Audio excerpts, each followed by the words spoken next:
Janet John, you're welcome. Good morning. You have the floor, please. You can share with us what you learned yesterday. Janet, can you hear me? You can unmute yourself, then share with us your experience from yesterday.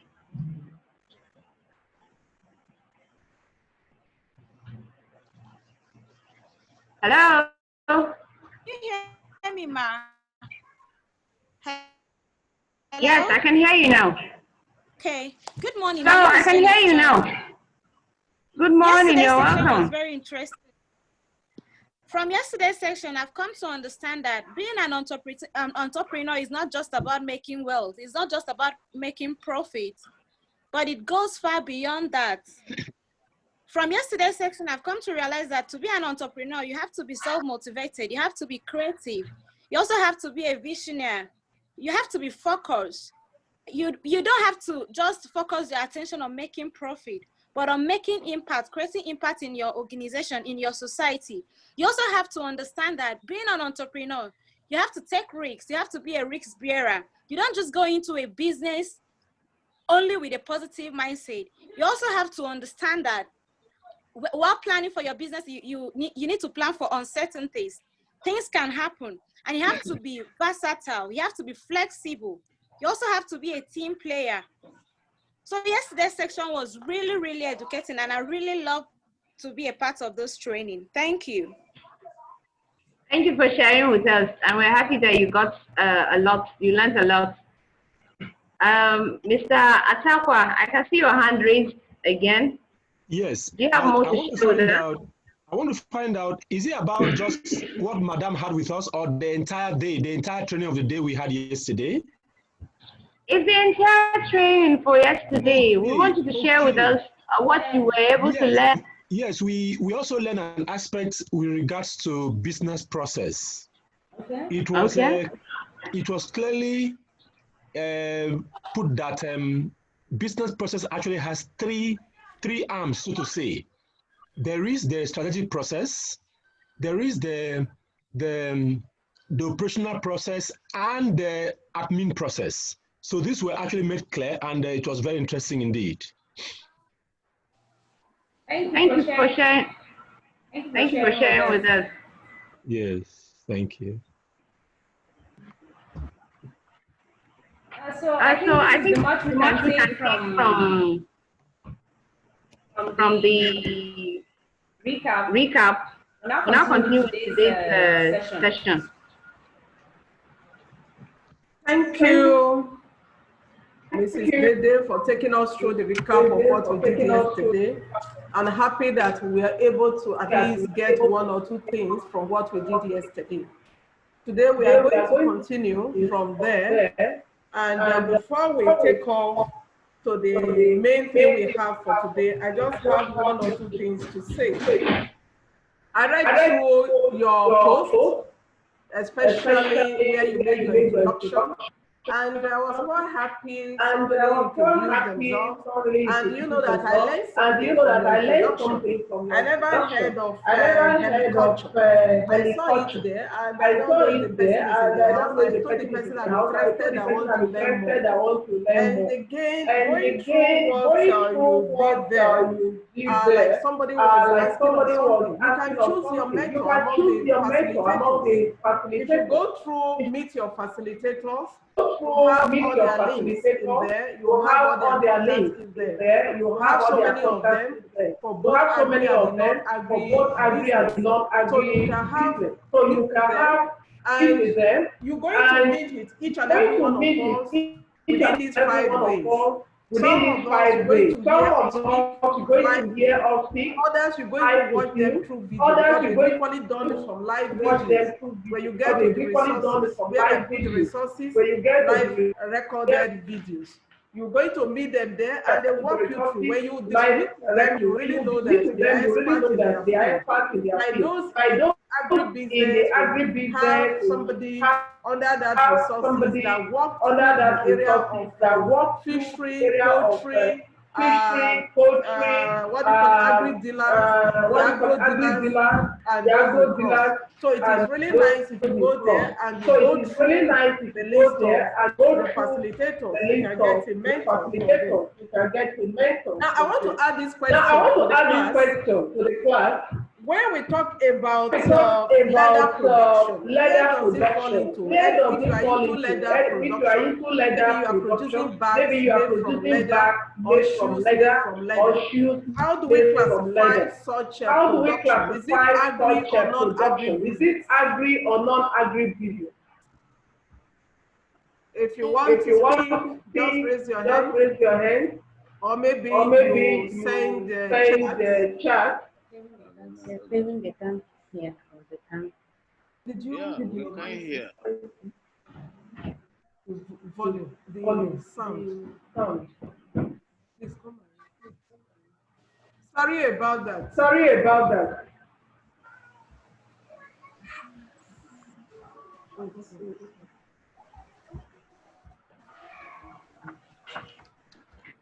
Really. Did you come to your house? Disconnect it. No, we hear it.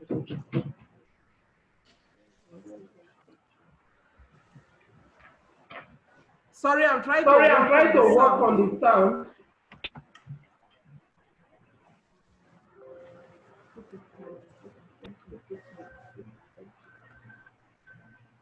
Enter 2.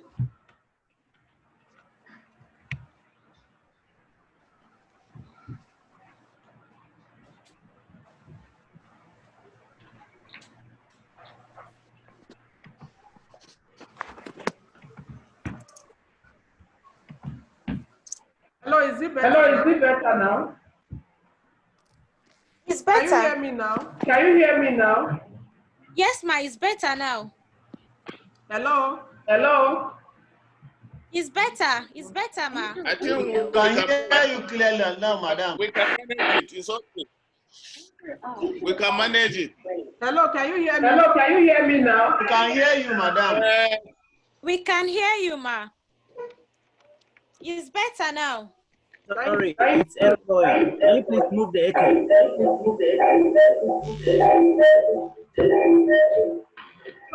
It's echoing. So right now, let's see how far we can quickly walk through. What I said before now, when you said you didn't hear me, just hold on a while.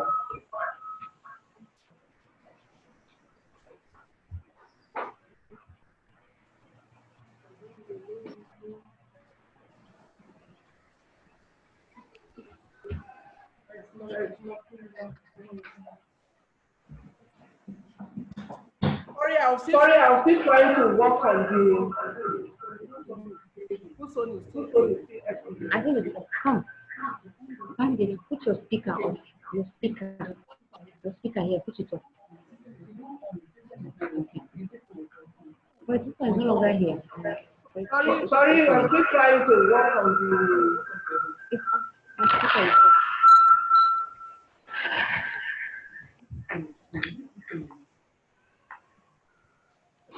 My speaker is off. Okay, thank you. Let's see how we manage it. Now let's Move the computers out first, so I can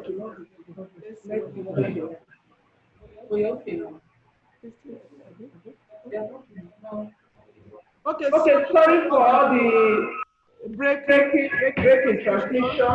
Let's see how we walk through it. Like I was saying, I said in the area of Rika that we got a lot of work there, but I just went through the post to ensure I said take them out now.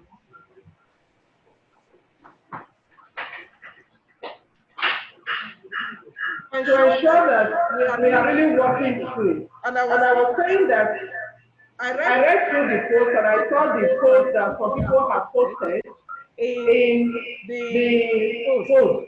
And I'm asking a question.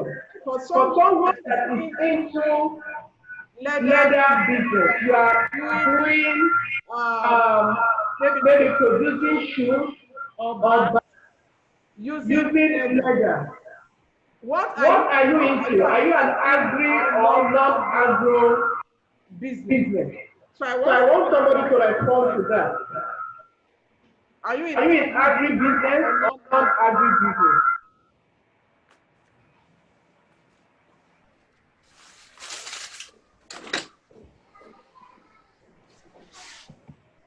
Is anybody raising hand?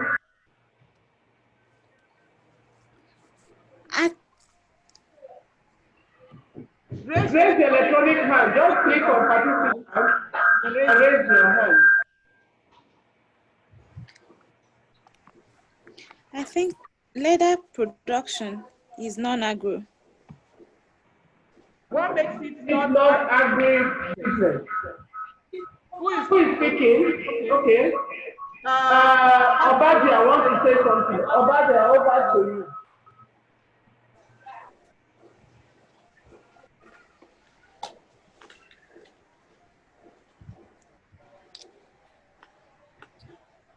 Can you hear me? I'm here. We can hear you. Yes, I say I'm trying to say it's non-agric. It's non-agric. Why? Well, it's not agri because it's not food now. It's not a food item produced. That's why I say it's non-agric. I didn't hear you. Please, can you raise your voice a little?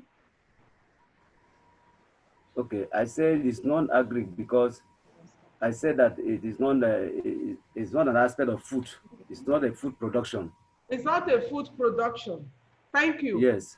Any other answer? Any other response to that? Please raise your electronic hand. Click on participants and raise your hand. It's non-agric because. Who else wants to say something? Okay, thank you, Mr. Umar. Yeah, I think it's non-agric. Maybe it can be categorized under leather and allied products. Leather production is non-agri. It's non-agric. You want to classify it under what? Leather and allied products. Mr. Umar. Yes, ma'am. Enter radio in. Mr. Umar. I can hear you, ma'am.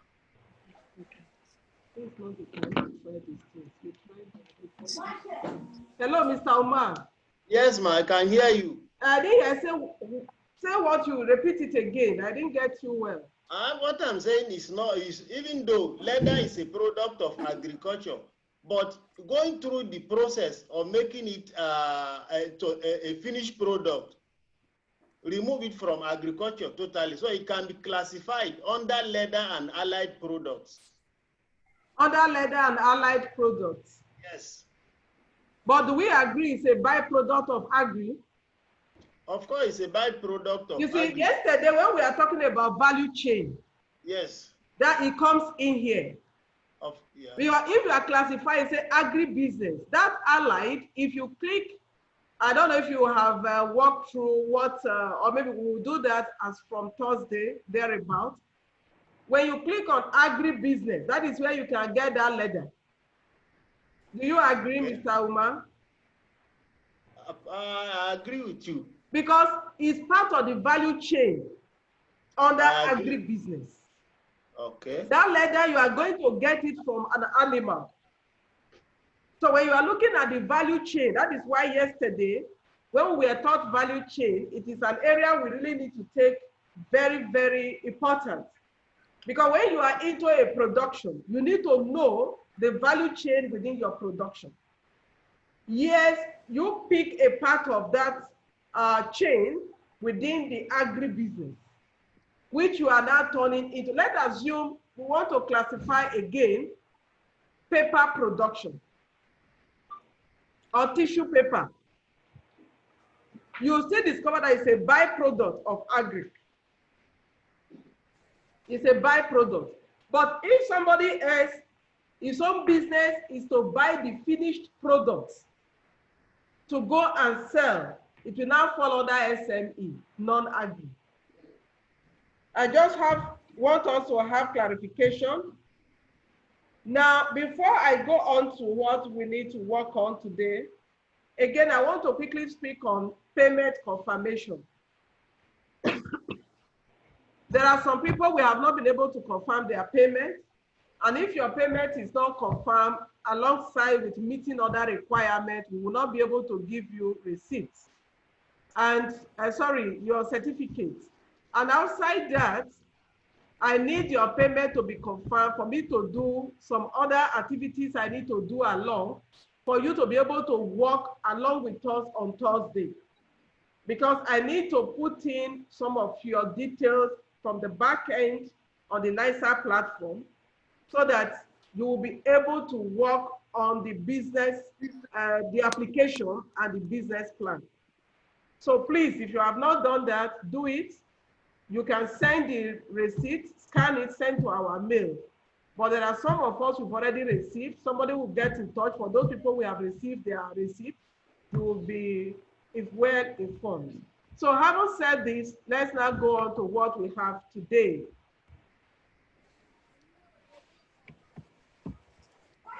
Today, we're going to look at business modeling. And it was part of the things I sent to us to read. Talking about business modeling, what are we really talking about? I want us to speak on this before we continue. What is business modeling? Some of us, we have been into business for at least a minimum of a year, some 2 years. Some have been into business for up to 5 years. What is business modeling? Who wants to quickly say something on that? Based on what you know before, based on what you read, based on the video you have watched in on the course page. Bully, please, you have the floor. You raised your hand.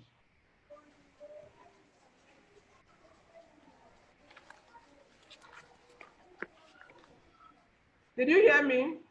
Bully or something. Okay, Janet, John. Good morning, ma. Good morning. Business modeling, though I've not really been into a business before, but based on the materials you asked us to read yesterday, I think business modeling gives us an insight, a clear definition of what we want to go into. So to me, it is a blueprint of a business. Thank you very much. Can you hear me? Yes, very well. Okay. Very well. Thank you for that clarification you made on business model. Okay, let's look at Atakwa. Janet, you can lower your hand now. Thank you. Atakwa, please. This model is a blueprint. Atakwa, you are raising your hand. Or you have changed your minds. Okay. Who other person wants to say something or you are sending it? Atakwa, mute yourself. Click on your speaker so that you can speak. Oh, yeah, sorry. I have unmuted myself now. I said business modeling has to do with the design.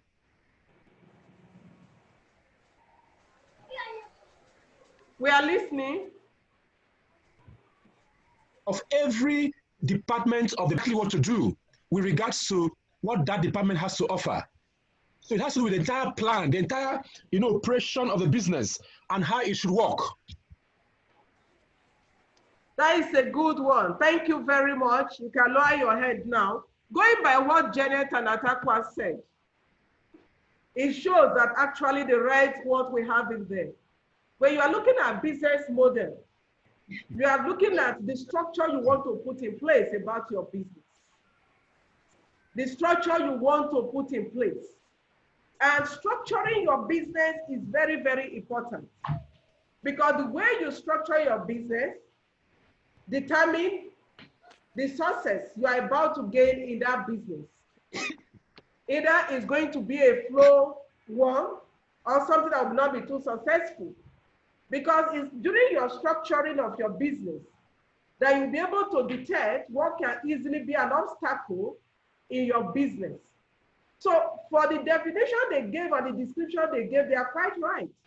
For the person that said, well, it's like a blueprint. Yes, you are right. Because this is a structure you put on ground. But sometimes again, yes, another person said it's a plan, fine, but we should not mistake this plan for the business plan.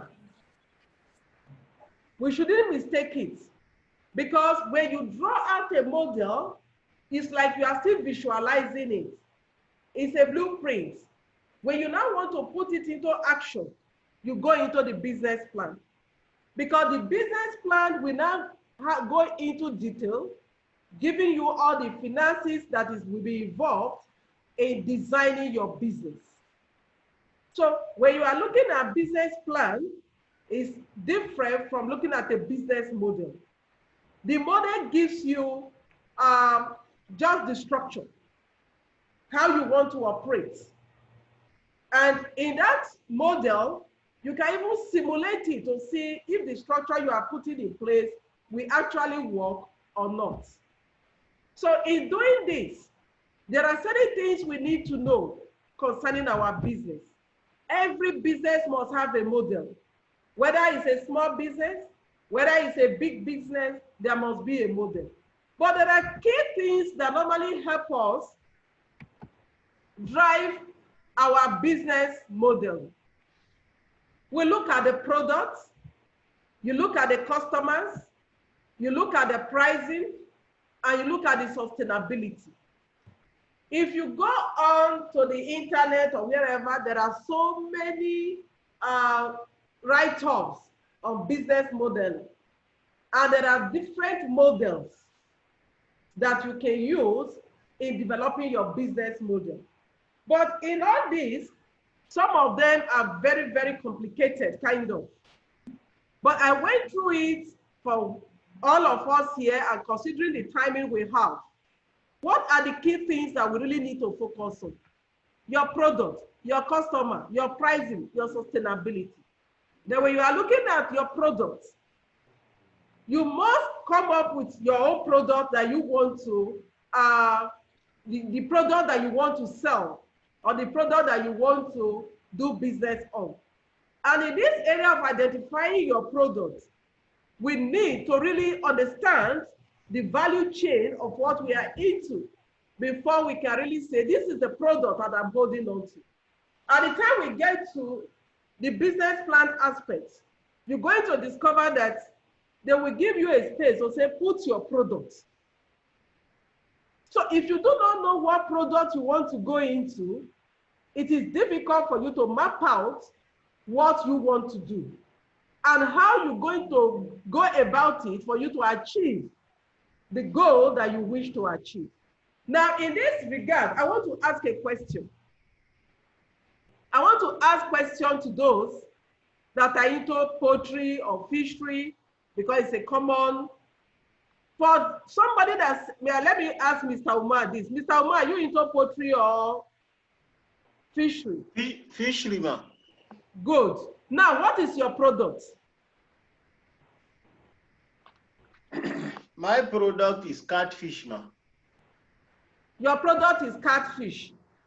Yes, ma'am. Now, catfish, is there any other variety within catfish? Yes, there are. What are the varieties? We have clearas. We have heterobranchus. So among the heterobranchus, we have two types of heterobranchus. We have heterobranchus bidosalis and longifilis. Now, having said that, so you now, you say you are into catfish. Yes, ma'am. You have not fully defined what you're going to do for them.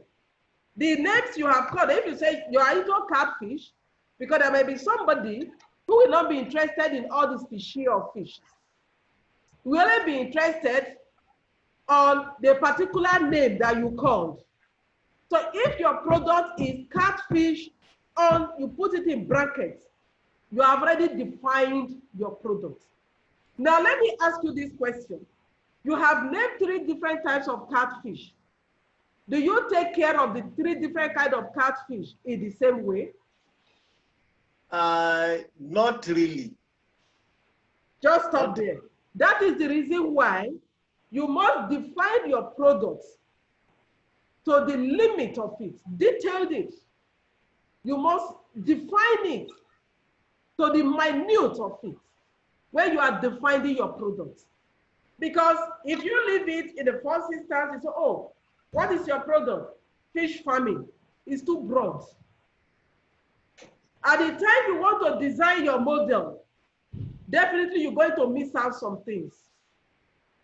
Because like what you just said now, fish farming is big. Now you come to catfish. Yes, it is lower than the bigger one. The scope now is now smaller. But however, remember you have different species. I am not into fish farming, and it's likely that the feed you use for a particular species is different from the feed you use for another species. It's possible that the environment in which we culture a particular species is different from the environment you will culture another species, but they have the same catfish. So if now you are asked to define your products, and you're able to define it exactly to the product you want to work on, when you now want to do the costing, it will be easier for you to cost. It will be easier for you to determine how much you will need to take care of that product. I don't know if I'm communicating. Very well, ma'am. It's like Obadi, I want to say something. Unmute you, mute yourself and say what you want to say. Mr. Obadi, are you with?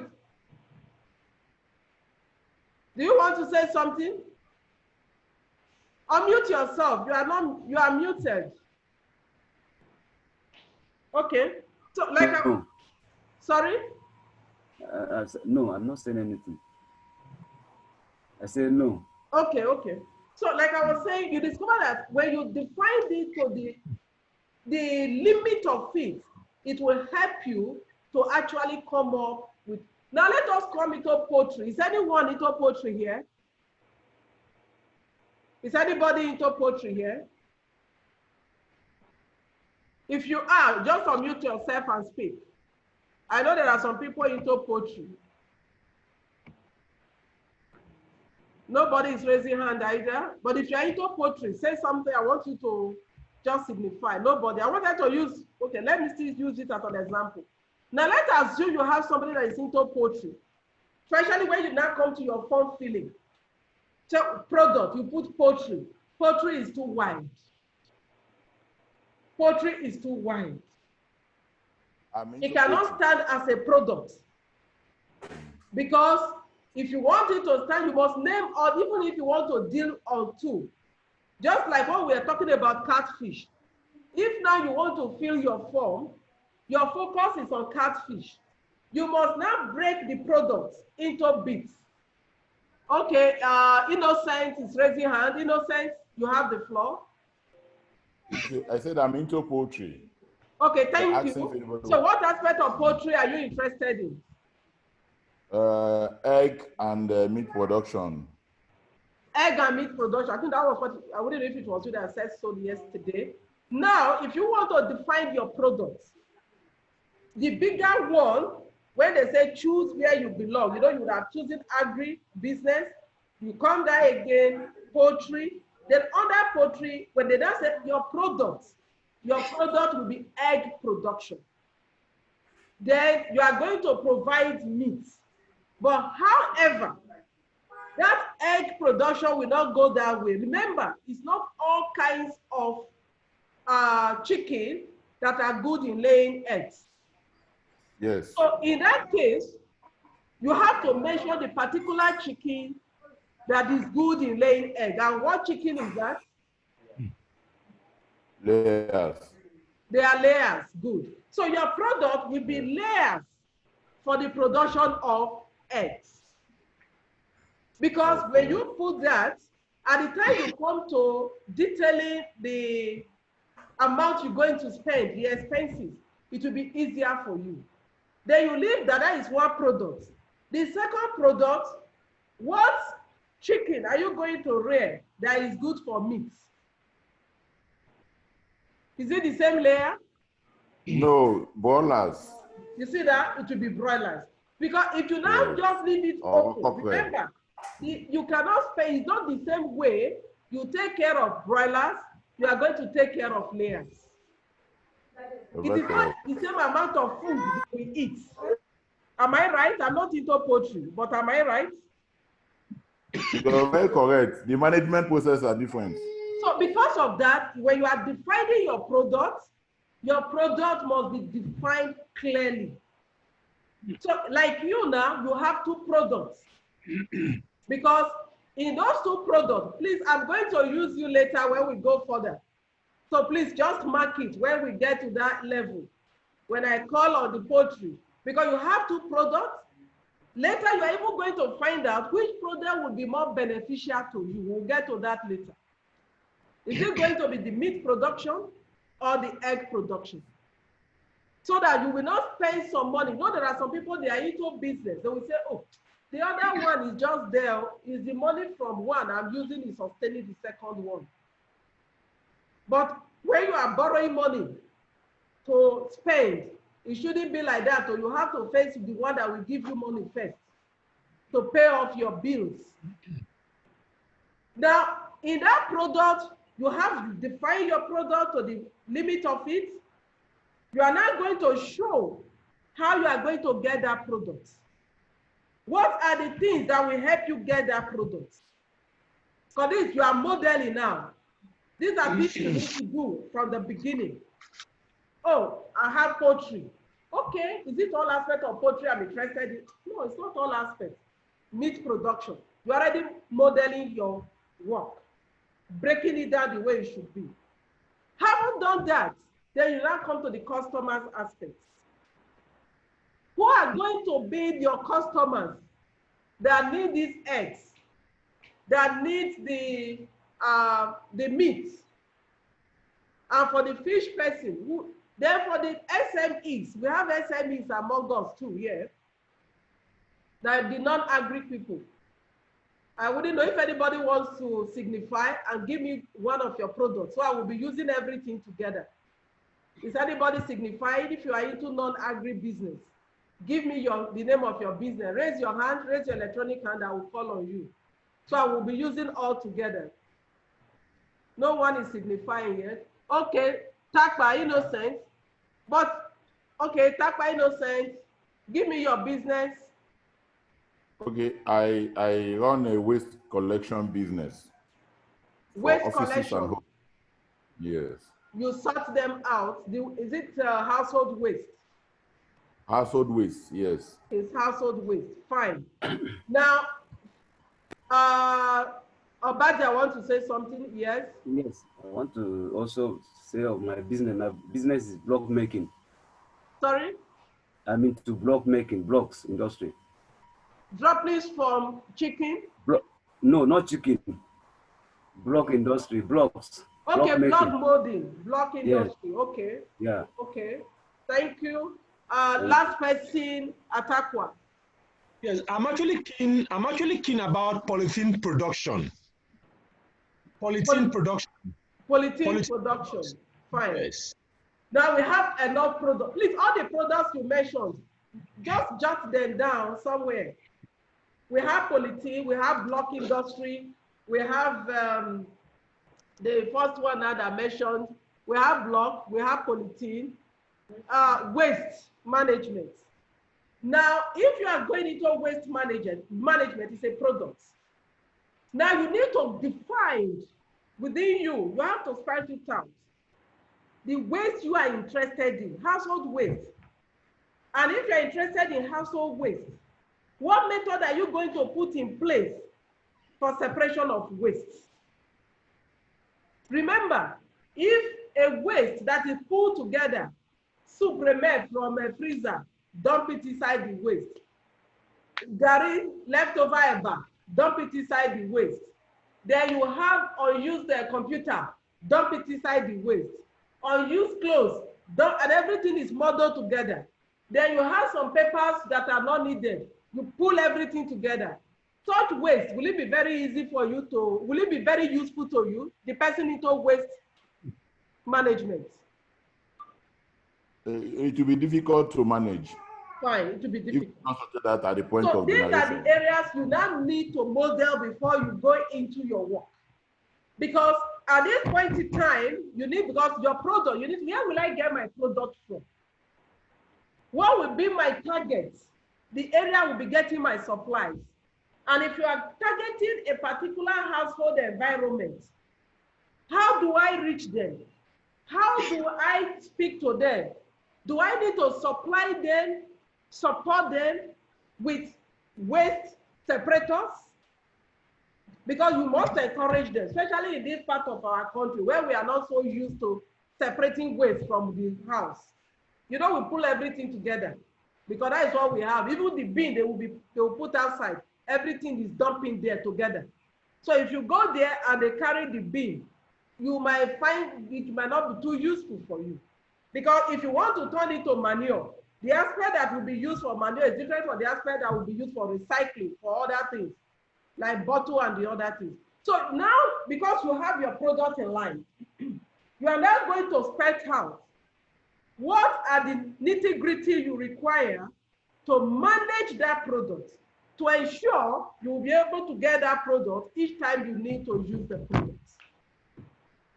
Am I communicating at all? Hello? Okay, so in that case, you need to see how you manage such products. And for the person that is into block industry, the same thing applies. Because for the person into waste product management, if you are able to capture a big estate in an estate and you give them separators, sometimes when you are just starting, you even need to encourage them. If you are able to separate your waste and put all waste used bottled water into one place, and this is you get this in return. I think some people that started waste collection in Lagos, they did that some time ago. They say, bring your waste. They give you small thing. So remember, that small thing is part of what is coming, will go into your business as well. So when you have this, all the products need to be spread out. Then for the person into the block industry, you must be able to define the type of block you want to do. Do you know that there are blocks they make out of bottled water now? This empty can water. Is that the block you are interested in? If it is, have you tested it? Are you going into clay blocks? Are you going into cement block? If it's cement, is it sealed? And what kind of mixture do you really want in your cement, in your block industry? How many inches? What other falsification are you giving to it? Now, are you coming up with a block that when you use it, because it's very common here in Abuja, and they said it's the kind of soil we are having here in Abuja, you see most houses, they're always damp. You see the paint falling off. Do you have a block that you can come up with that can take care of that? So you must be able to analyze your product. But you discover that most times, some of us will just jump into business without doing proper analysis and modeling of how we're going to get this. The model will not come in. Remember all the things I've been mentioning. You are going to work on it, carry your paper, take biro, and start drawing how it will connect. How easy will it be for you? Because when you don't start thinking through, you may not even know that, hey, they say this waste production, the going into it is a big money, is this. I want to go into that. It's when you have started it before you realize, these people are not separating the waste too. And when you pack it together to separate, you discover you have a lot of waste that is no more useful to you.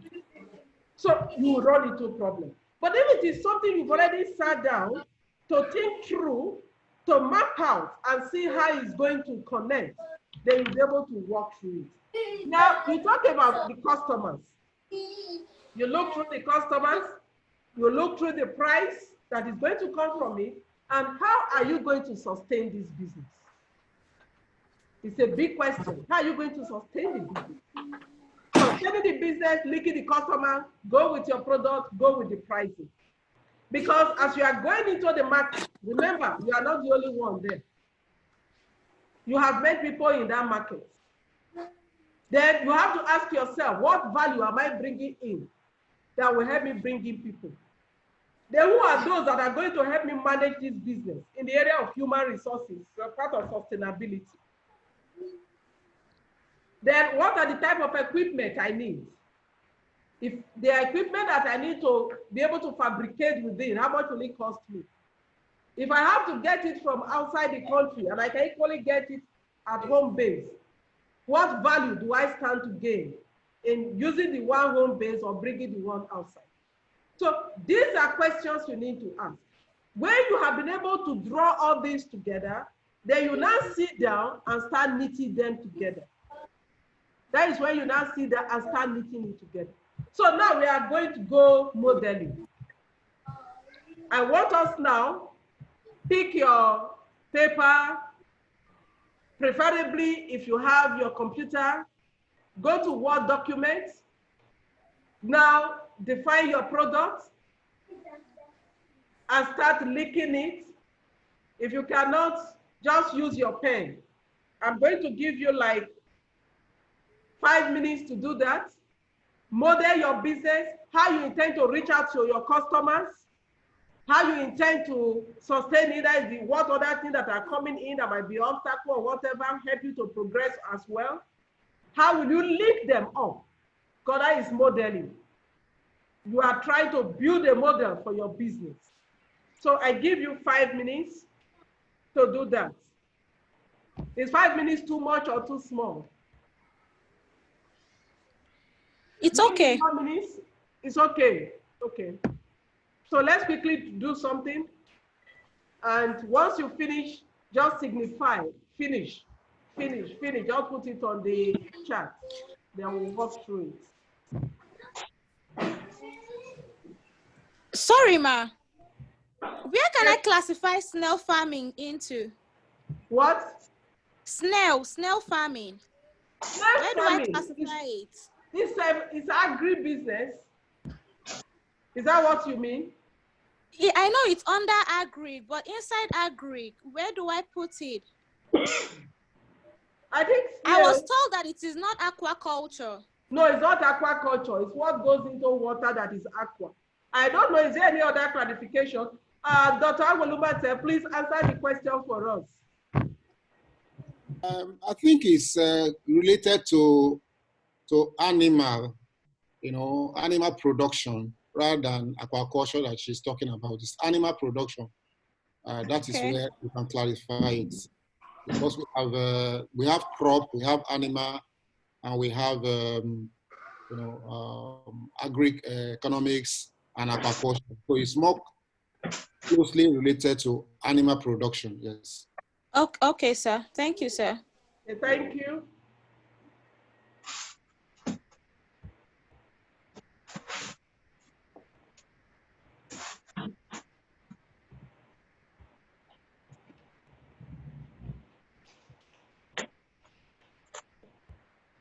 Are you timing us?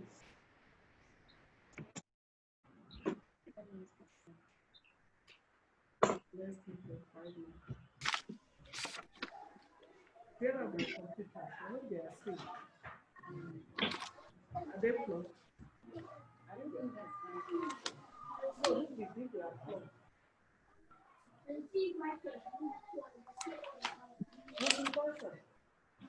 What are you doing?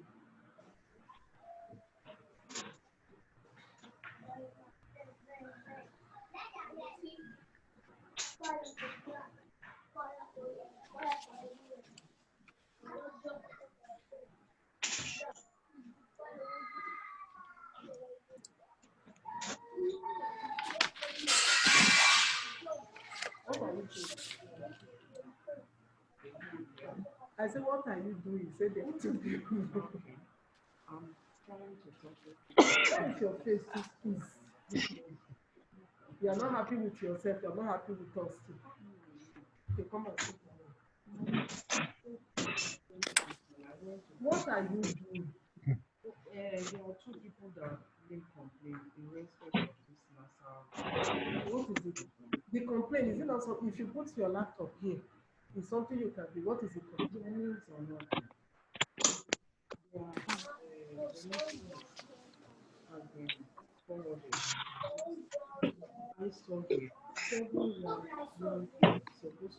Have you sent message of confirmation to those that we have seen their payment? Which other one? You are not getting the people that paid.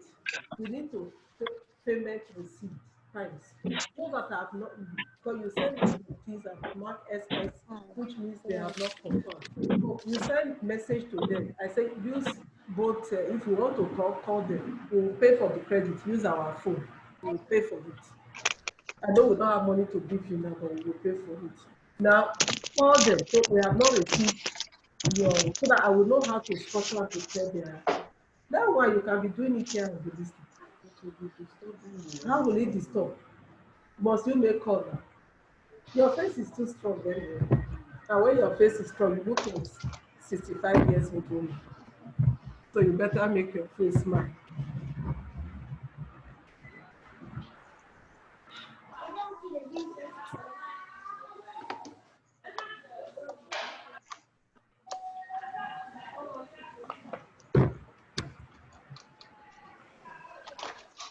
Oh, I think I will tell you. Are we done? We are still on it. 5 minutes has gone. No. Okay, I give you 3 more minutes because we really need to model and see.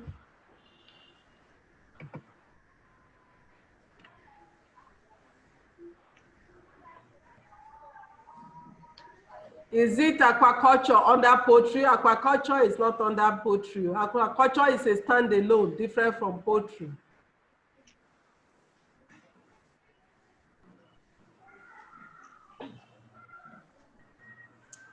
Where I talk about NISA, once you are done with your training, I'm going to fill in, there are some things I'm going to fill into your portal of NISA. And we'll start working on that. If I don't do that, you will not be able to proceed further more than what you have done. If you click, they will tell you, go to your EDI. So for me to be able to do that, I need to confirm your payment. I need to confirm your participation fully in this program. So those are the things I'm telling you that some people have not paid, and we have that. So that is what about that for the person that asked that question while we are working. Aqua from the water is water related, okay?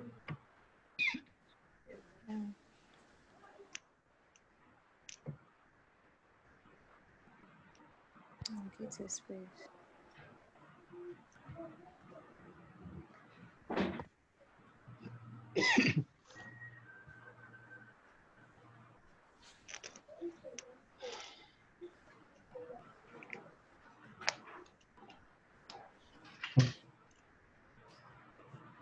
Okay, maybe this one was done before.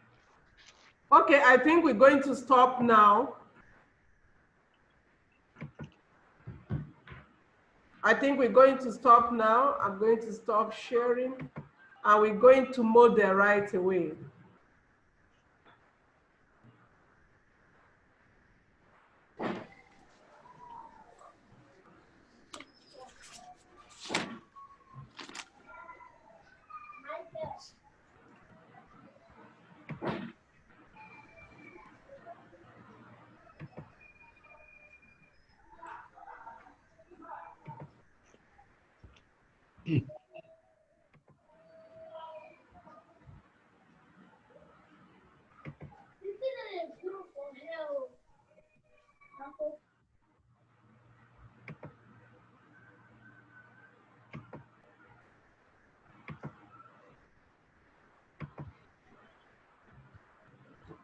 Now we're going to, who wants to come up first? Who wants to come up? Let's be fast about it now. Sorry?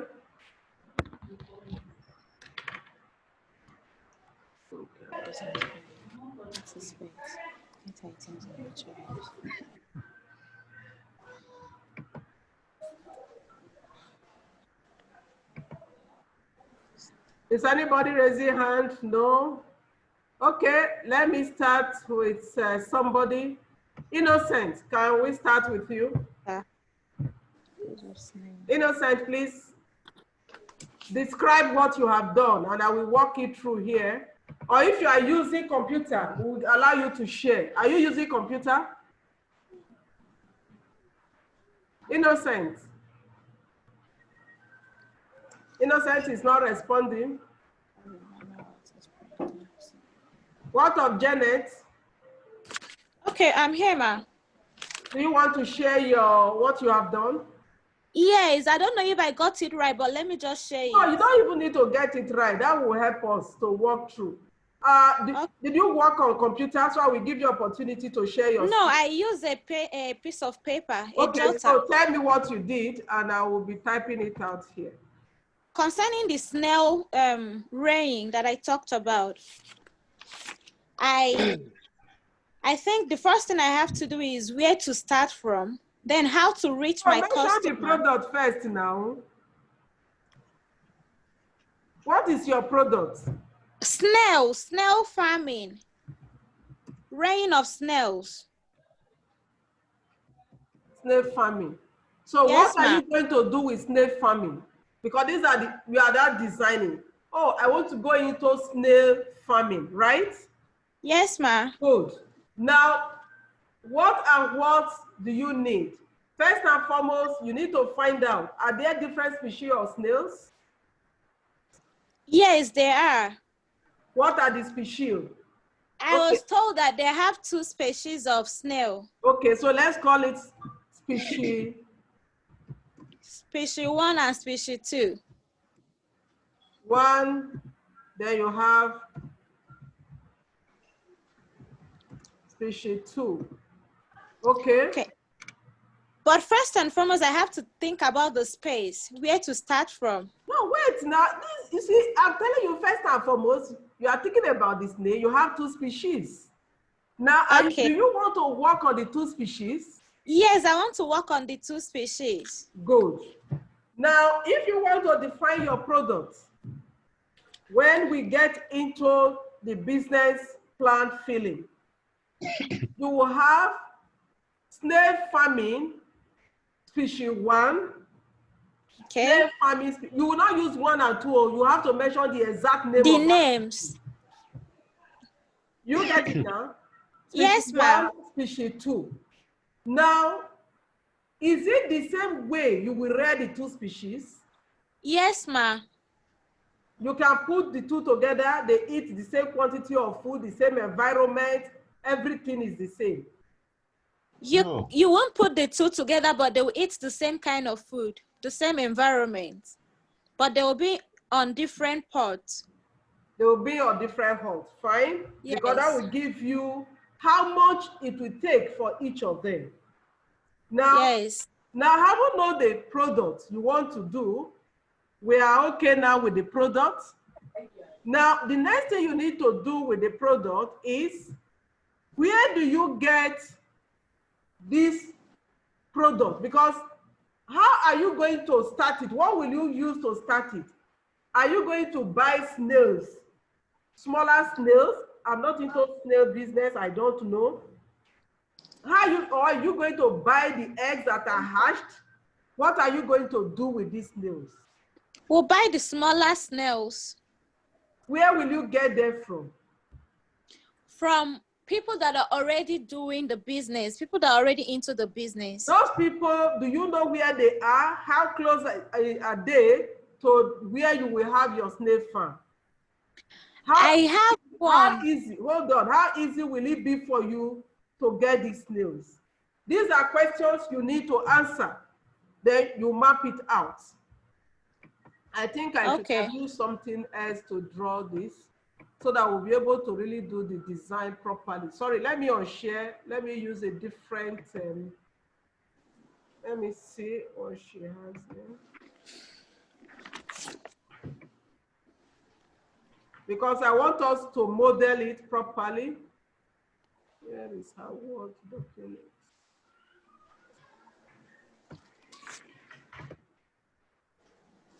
Sorry, I'm looking for the Word document here to use. Okay, so ma. that will give us a proper modeling process. Okay, ma'am.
Okay, let's stop there because of time. That is for the products. Now, when you get these products, you have been able to identify how you will get the products. Now, yes, who are going to be your customers? How are you going to link up with your customers? Have you talked about the customers that you are going to sell this product to? Maybe let's put here, we have the customers. Again, we have to think about the pricing of this product, the process, the processing that is going to take with the pricing. We will restructure it, don't worry. We have to take here, let's say this is the process. Then we are going to talk about the process now. Under the process, we might look at, you might not look at the pricing, equipment, then etc. Because of time. Every other thing you are going to do, including human resources. Now, what other things did we mention? We talk about customer, product, pricing, and sustainability. So we have to look at the external factors that may affect what you want to do. Okay. Sustainability. Under sustainability, okay, let's put it. Sustainability. So what are those things? You can list human resource, external factor, and the rest and the rest. So what you now need to do is to have a connection of this. And see that while you are trying to have a connection, it will make you to be thinking fast. So it's okay, if I have this, then I need to come into the process. Okay. And the process may be in two parts. If this is the process, okay, I have the process. If I get the process, how do I get along with the other? Okay, I have the product. Then I get this. I come to the process. If the process is okay, what will it give to me? If this arrow is coming down, I can decide to make it a two-directional arrow instead of just one. Why? Because I want to see if the process is not going too well, I should be able to do something else with that if the process is not moving too well. Let me use the two-directional.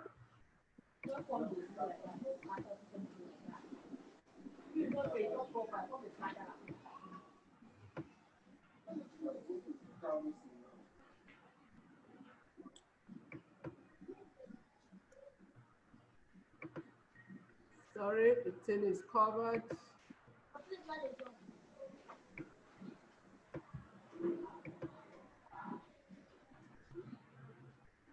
So if time has gone, I will need to stop this now. Now, what I'm trying to do is, if you have this process, and where did we go to now?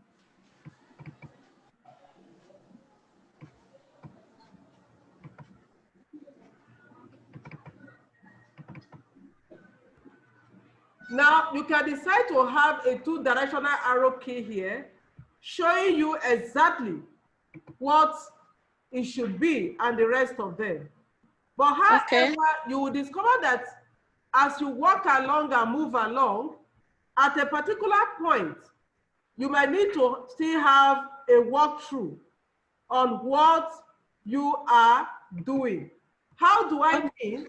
You are starting from product to process. And from process, you could go back to product. And while you are working, at a point in time, you might decide to see, okay, this is what is wrong with my process.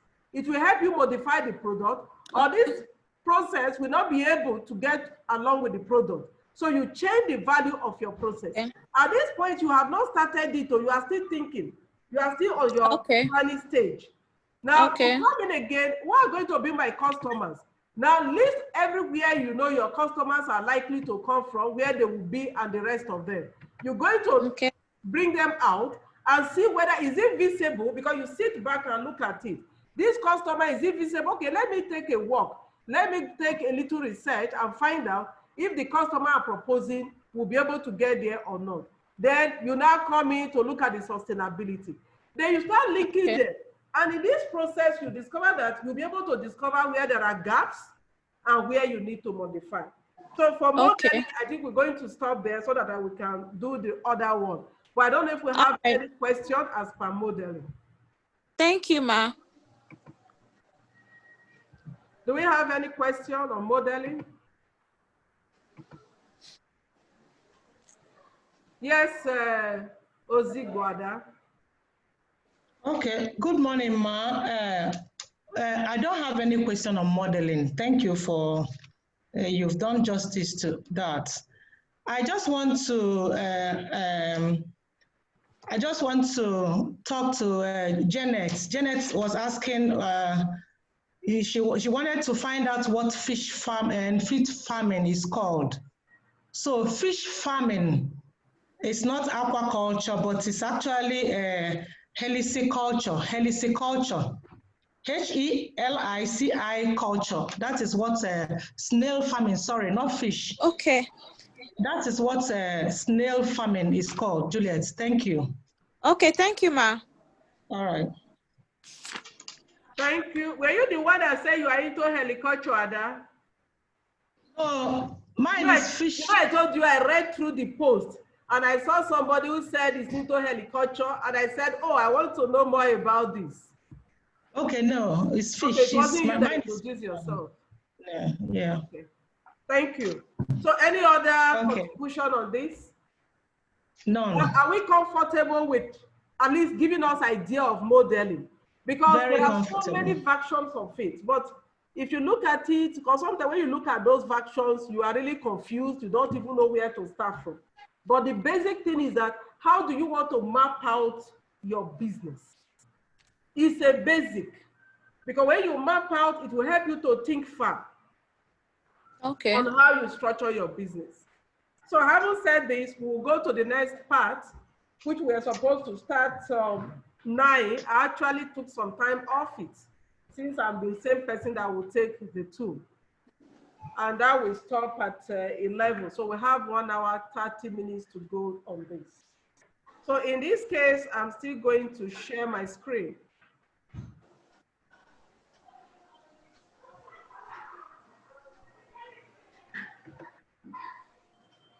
This one that I'm using, borrowed screen that I don't understand.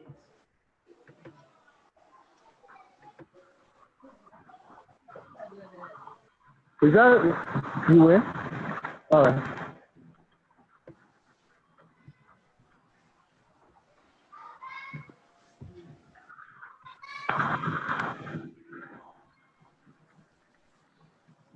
Thank you.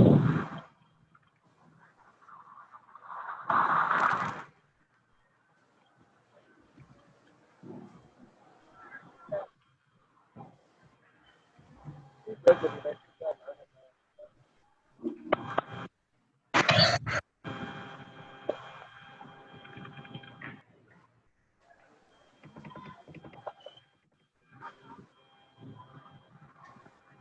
is the main thing I want us to look at. There are so many other things we have in place to look at, but we're going to start before we go into Somebody left a message for me and told me because if you look Mr. at Ben. what we needed to Yeah, I'm going. we're looking at planning, because I will talk about that. That will take us to this place. How do you plan? How do you keep your record? How do you plan for your purchase, manage your business and the like? Whether you are into agri or not agri, you have to do each of these at a point in time. And yesterday we did recording.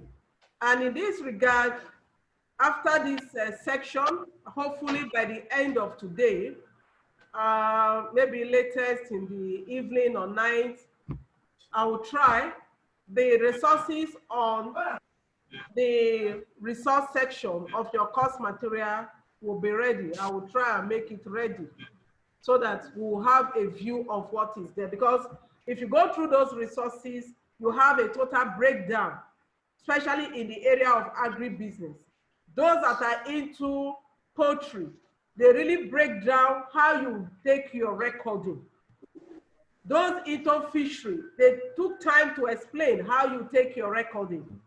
And those into crop, the same thing. Those into agro dealers, the same thing. Now, going into recording, there are lots you need to put in place. However, they do have something that comes across, whether you are in SME or wherever. You must look out for the basic tool that will help you keep your record. You must look for the basic tool. And the basic tool you can get, at least what your Microsoft Office, let me put it that way. You can use your Excel. Your Excel is very good for you to easily take care of your products. You can use your Excel. Excel is the best. We are talking about basic tool. But you can have some other tools that are purposefully developed to provide services for such things. So you can look out for them. But if you are saying, oh, I don't know computer, this is not the era again that will say, oh, I cannot use computer, I cannot do. We must learn it because it will help you. In the area of monitoring and whatever, it will help you to know, easily check what you need to look at and get along with what you need to know.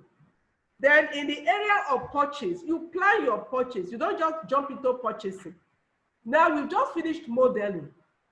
If you model your business and you discover, oh, I have identified where I will be getting my supplies from, where I need to go and buy, then you have to plan it. If you do not plan your purchase, as good as your business may sound or look or appears, you will discover that inability to get what you want to get may hamper that business. And during your modeling, think of alternative as well. For example, like during this COVID-19, there are some businesses that were affected based on where they get their supplies from. They are into food production quite okay, and people want to buy and eat from them. But however, they had a shortfall of where they can get their supplies from, and that affected their business. So whatever business we are going into, you must plan your purchasing. You must plan your purchasing. And in that wise, if, for example, let me use a person that is into horticulture, I've just been told that. Now you want to go and buy the materials you want to use for your horticulture. Now you get there, what you have planned in your model is this. But getting to the shop, they are telling you, oh, this is the, okay, this is better, this is this. And you just change your mind suddenly. Definitely it will affect you because you didn't plan for it. At the time of costing, you didn't cost for that. And since you didn't cost for that, definitely it will have effect on what you have planned to buy and the effect on your business.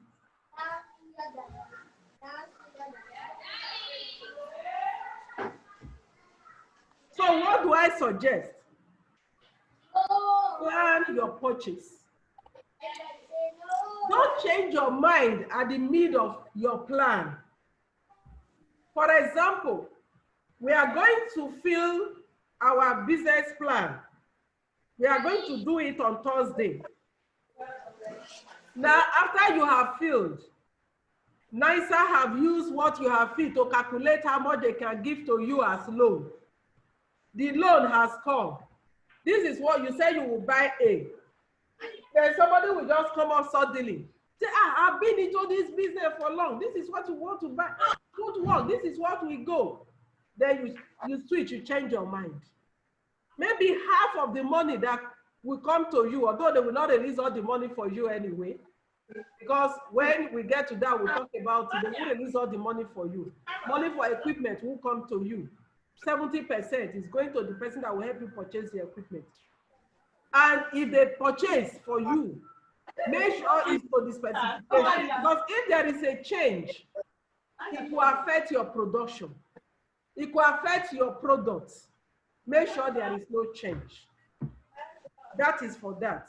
Now, again, we must have a sense of financial discipline.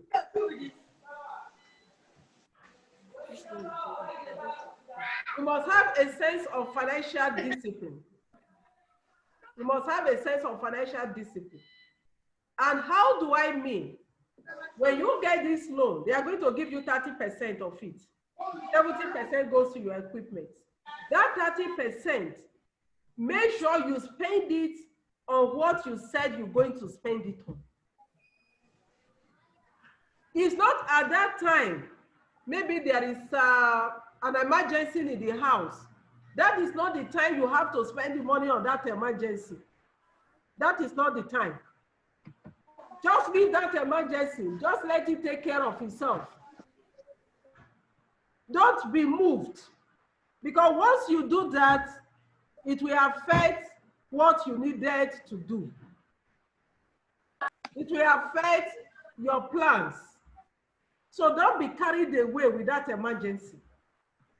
Don't be so pushed. If they like, let them say you are selfish, you are stingy.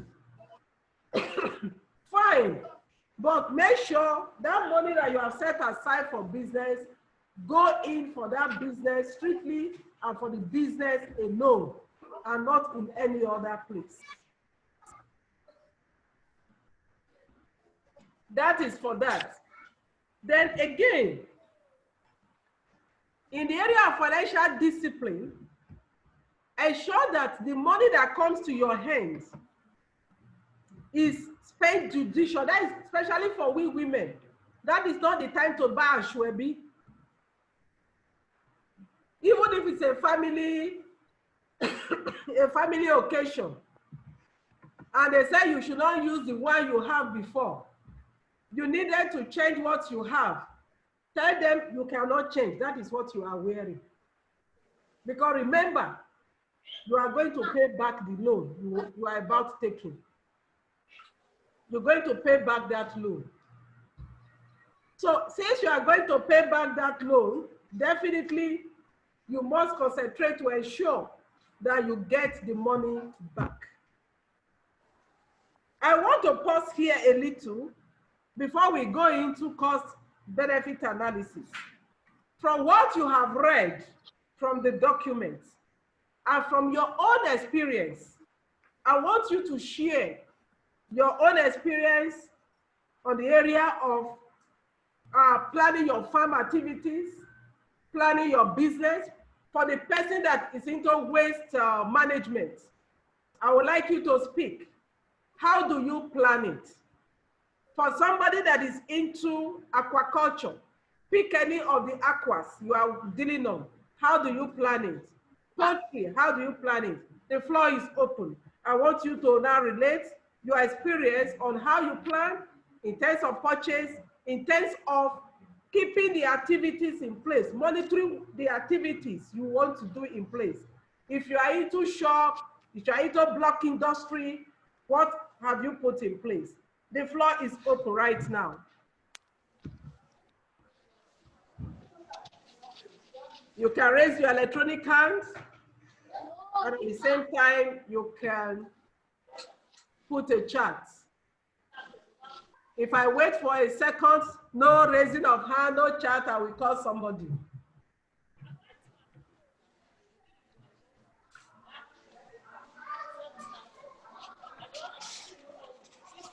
Okay, Chris, can you share your experience with us in this area? Is Chris in the house? Unmute yourself, please. On activities. Is Chris in the house?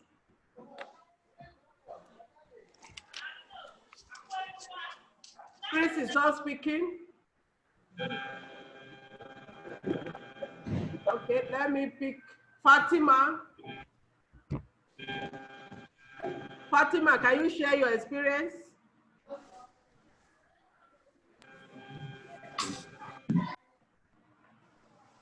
Might not be heard or cleared.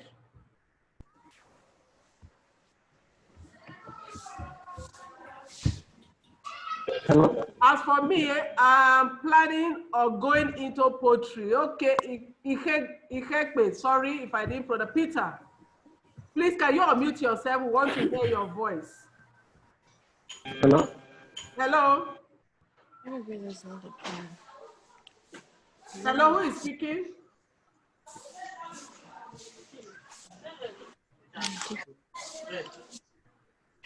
Somebody is saying hello. Who is speaking? Okay, Chris, you want to say something? Is that Ikekwe? Okay, Ikekwe, please say something. Hello, ma. Good afternoon, ma. Sorry, good morning, ma. Good morning, good afternoon. Greeting everybody in the platform. I'm planning on going to poultry farming. But in the case of poultry farming, you know, when I did the farmer planning, I noticed that the equipment is not up to that 70%. Please, please hold on a little. Please, can the rest of us mute ourselves, please? I'm hearing noise from the background end. Please just mute your mic if you are not speaking. Okay, Mr. Ikekwe, over to you, please.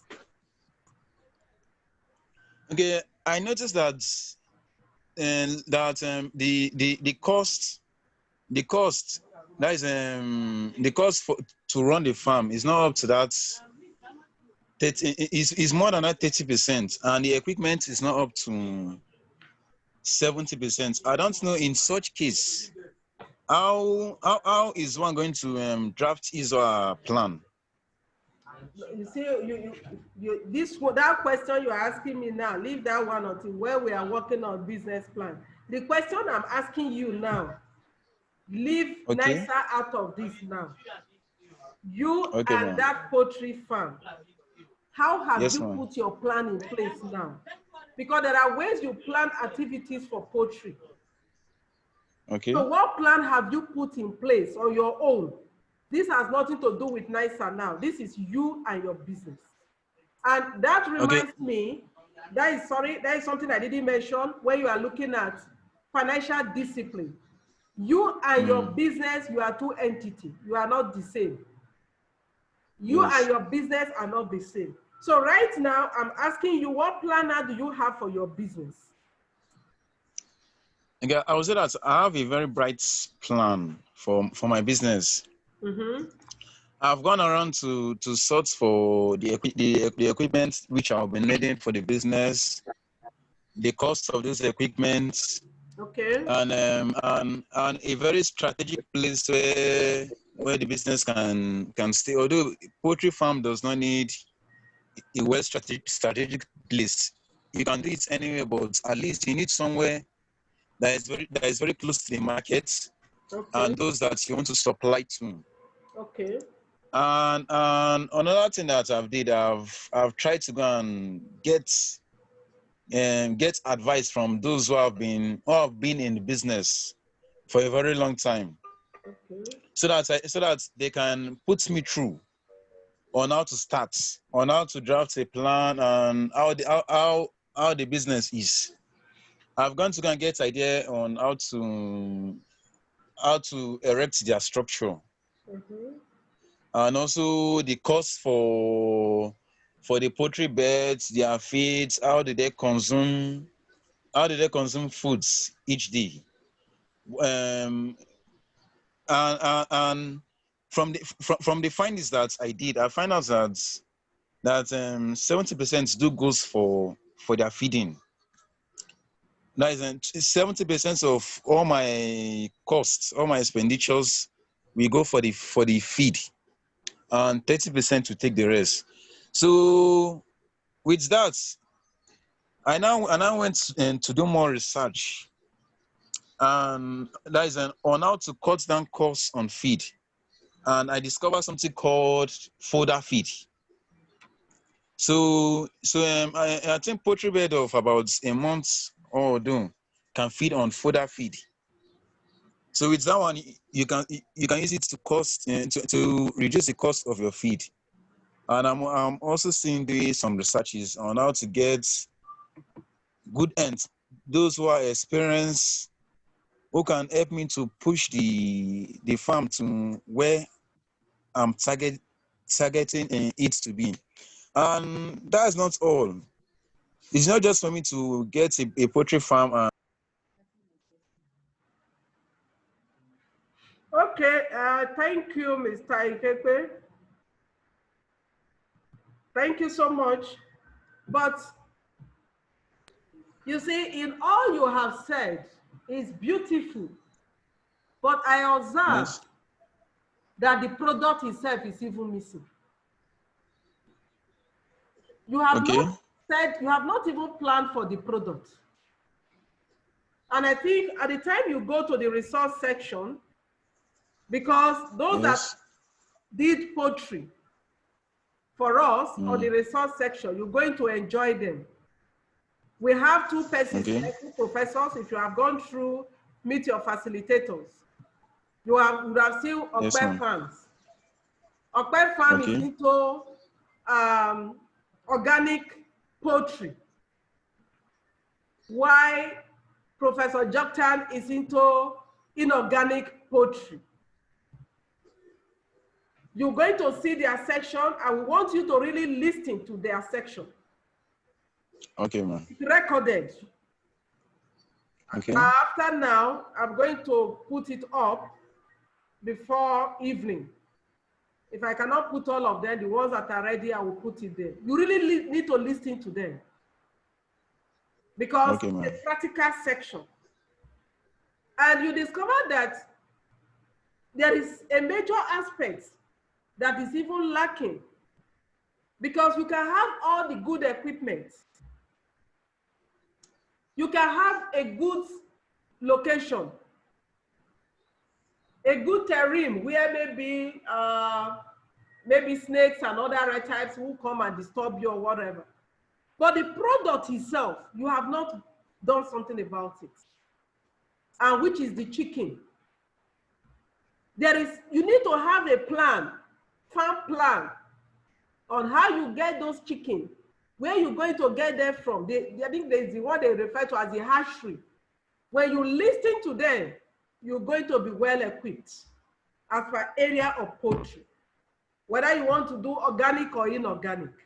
And when I listened to their section, I knew the Okpe farm was saying that it's not even advisable, if you are just starting, to start rushing into preparing feeds by yourself.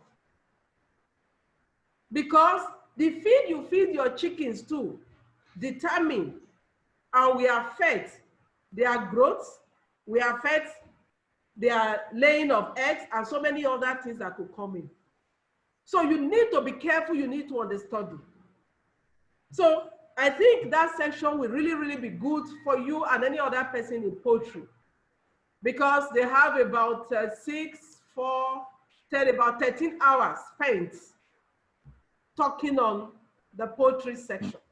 So if you walk through it, take your time, walk through it.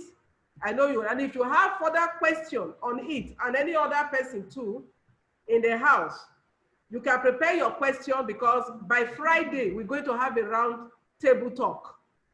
The round table talk, you're going to have experts in the field that is going to answer your questions. So when you watch those videos, as you are watching, be noting. Those in aqua, you have people that came from aqua.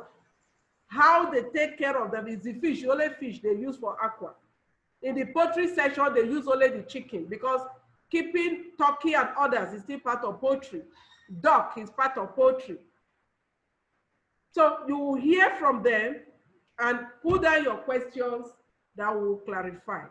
Because from the way you have mentioned it now, there are key things that are missing in the area of farm planning.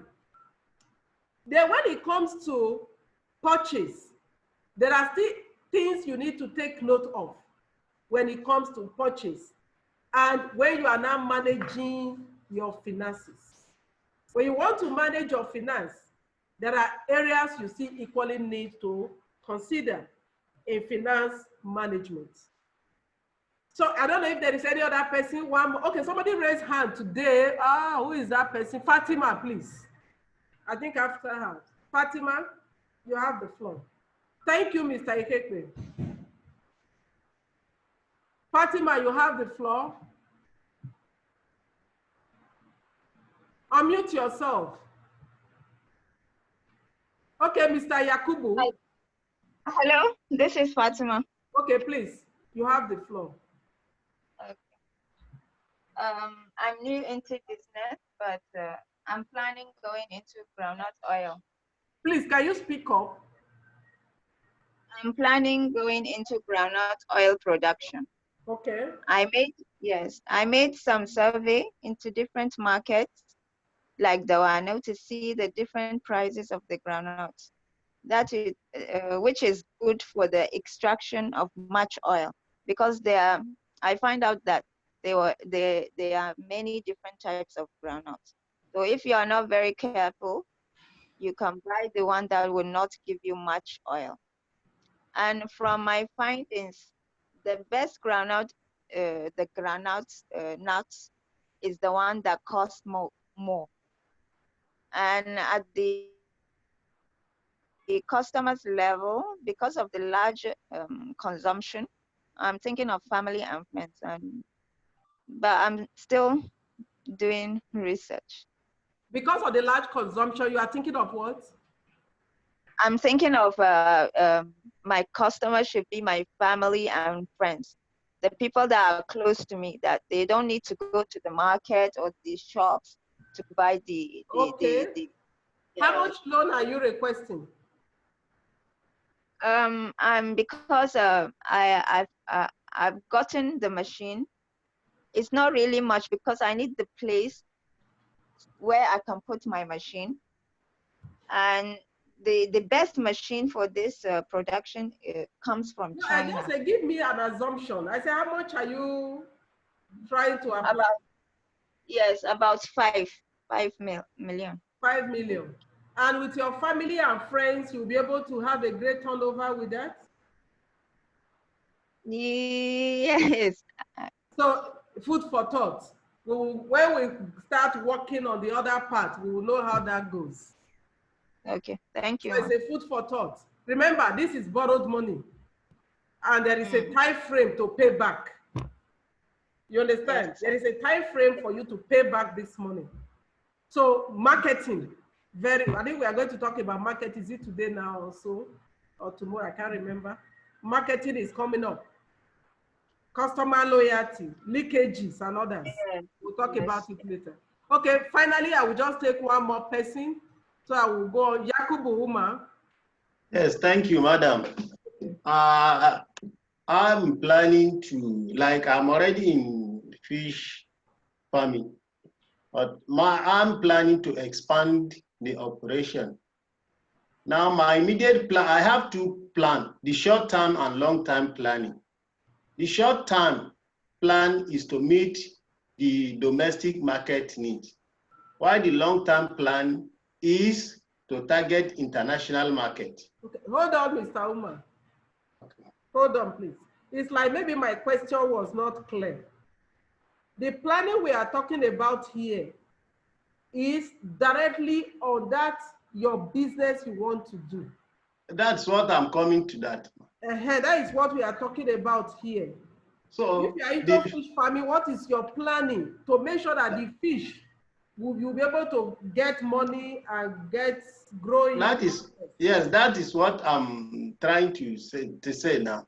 Now I'm trying to put the more expand my business so that I will be able to produce more juvenile and stock fish as well in the pond.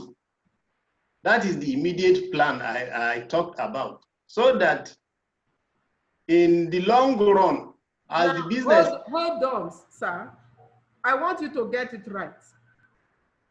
You want to stock your fish in the pond. Part of it. In the pond.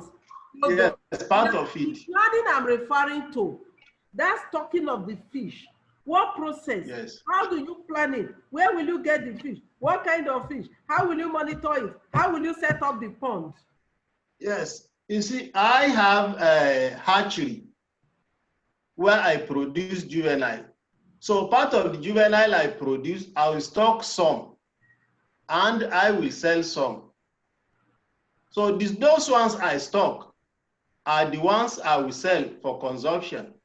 On how I get my fish to hatch, I have my own brew stock that I'm already using. So I don't need to go and stock shop for brew stock again. So I have my own brew stock that will give me what I really want. So what I'm planning now is how to fence the land, the pond, the land I'm going to use for the pond, so that it will be well secured. Okay, thank you. On the customers are already available. Thank you very much, Alice, for sharing your thoughts with us. Thank you. We're going to stop here for now. I could see 2 other hands raised. I'm sorry, we can't take you up now, but just keep your thoughts, your question, just keep it. As we walk along, then we might have a need to look at some other things. But right now, I want us to look at cost-benefit analysis, because everything we are discussing since morning, they will all come into play as we walk along. What is cost-benefit analysis? From our understanding, from what we have read, from the videos we have watched, what can we say about that? Those that raise their hands, would you want to speak on this? Bawa, Usman, do you want to speak on this? This topic introduces to Good morning, ma. Ma, good morning. Good morning. Yes, ma. What I understood by the term cost-benefit analysis. Hello? We are with you. It simply refers to a situation at which an entrepreneur have to sit down and think on the business that he or she is going to start to find out there is the outcomes of that particular business, which might be either loss or gain, because there are some situations at which an entrepreneur may end on what you call break-even analysis. And when you said break-even, it's just a situation at which you don't have loss and you don't have gain. Thank you. Any other comment on that? Thank you, Bawa. Yes. All right, ma. I could see Atakwa. Are you raising your hand for it? It's okay. Yes, ma. Yes, cost-benefit analysis has to do with 2 parts, 2 major parts, essentially. One, there is a financial part and there is a non-financial part. Now, the non-financial part has to do with what are all the expenditures you'll be incurring the business. What are all the benefits you'll be having in terms of, that is on the financial now, in terms of revenues? When you compare revenue and costs, and then you see that revenue is more than costs, then that business is certainly making sense at the time. There is the non-financial part of cost-benefit analysis, which is, okay, the environment you are in, you might actually economically be helping people, making their well-being, better, right? You may not be able to put value, as in naira and kobo, to the good and maybe the cost of being in that place. So these are the two aspects of cost-benefit analysis I understand about. Thank you. That was a good one. Marcus wants to say something. That last person. Okay, Marcus, say something. Thank you. Good morning. What I have to say on cost-benefit analysis is simply comparing your option to determine whether to go ahead with a project or to weigh ideas, to weigh your ideas. Sorry, the thing is cracking. Sorry, it's like we lost him. On the project. Sorry? The cost against. You hear me? We didn't hear you properly. I can hear you. Okay. Can you hear me now? Yes, we can. Okay. What I was trying to say is this. It's simply comparing your option to, and it is also an idea to weigh up a project, a cost against your own benefit. I didn't hear you too well. The thing is breaking. I didn't get that too well. It's breaking. Okay, I'm just trying to increase this font. It's not good to borrow computer keys.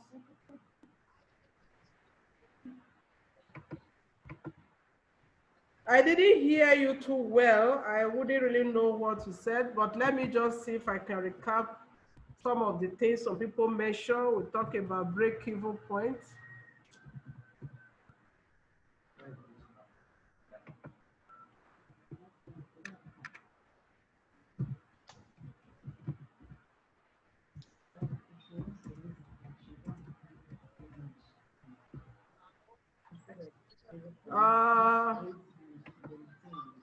Okay, somebody talk about part break-even point. There's something else I wanted to bring out.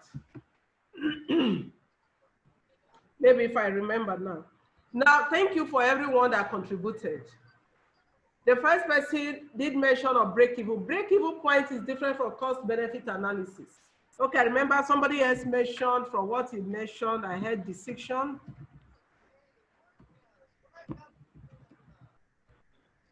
For the person that tried to speak on the last thing I wrote out now, decision making, actually cost-benefit analysis is used for decision making.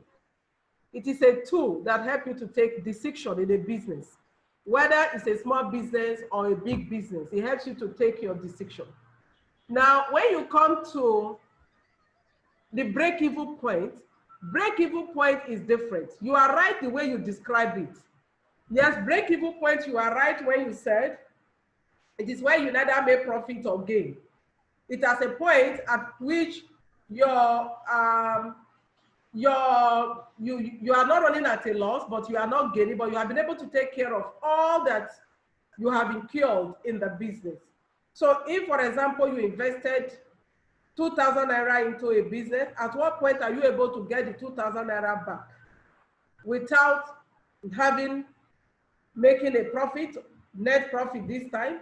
Because if you have to work with your gross profit, remember, your gross profit is not your actual profit. Your actual profit is your net profit, where you have removed all the expenses you incurred. So break-even point is different from cost-benefit analysis. However, as a businessman, you always want to know where you are going to break your even. Because some people, they break their even within 2 months, some within a year, depend on your kind of business, because it's not all businesses that have the same length of operation. So it is your length of operation that determines the level at which you're going to break your even. But again, another person mentioned talking about separating cost benefit analysis into financial and the non-financial. When you are starting from the crude form, yes, this could stand. But at the time you are doing the actual work, you are converting everything into monetary value. Because the only way you can actually justify is to put monetary value to that thing you are doing. Even in education, we do calculate cost benefit analysis of a graduate. We want to know whether it is cost effective or sending a child to school or less cost effective. So if you have your assets, yes, cost it. If I want to buy a particular machine and I have the one that will go for 2,000, I have another one that will go for 5,000. It will be ideal for me to add that value because the machine is there, but I need to put monetary value on it. It is the monetary value that will help me determine whether the machine is cost effective or not. If there is no monetary value, I will not be able to determine whether it's cost effective or not. The same time, some of us, we are starting a business. We have our home already. We have a free house to use or a free land that we want to use. That free land or free house we want to use, we will still need to put a cost on it. That is where you will be able to calculate the benefit of it. Now, for you to start calculating the cost benefit analysis, there are some things we need to take note of. I could see some people raising hand and we'll call you later. Just note down your question or your contribution. Now, there are things you need to take note of when you want to work on cost benefit analysis. And what are these that you need to take note of when working on cost benefit analysis? Well, you have to look at the time value.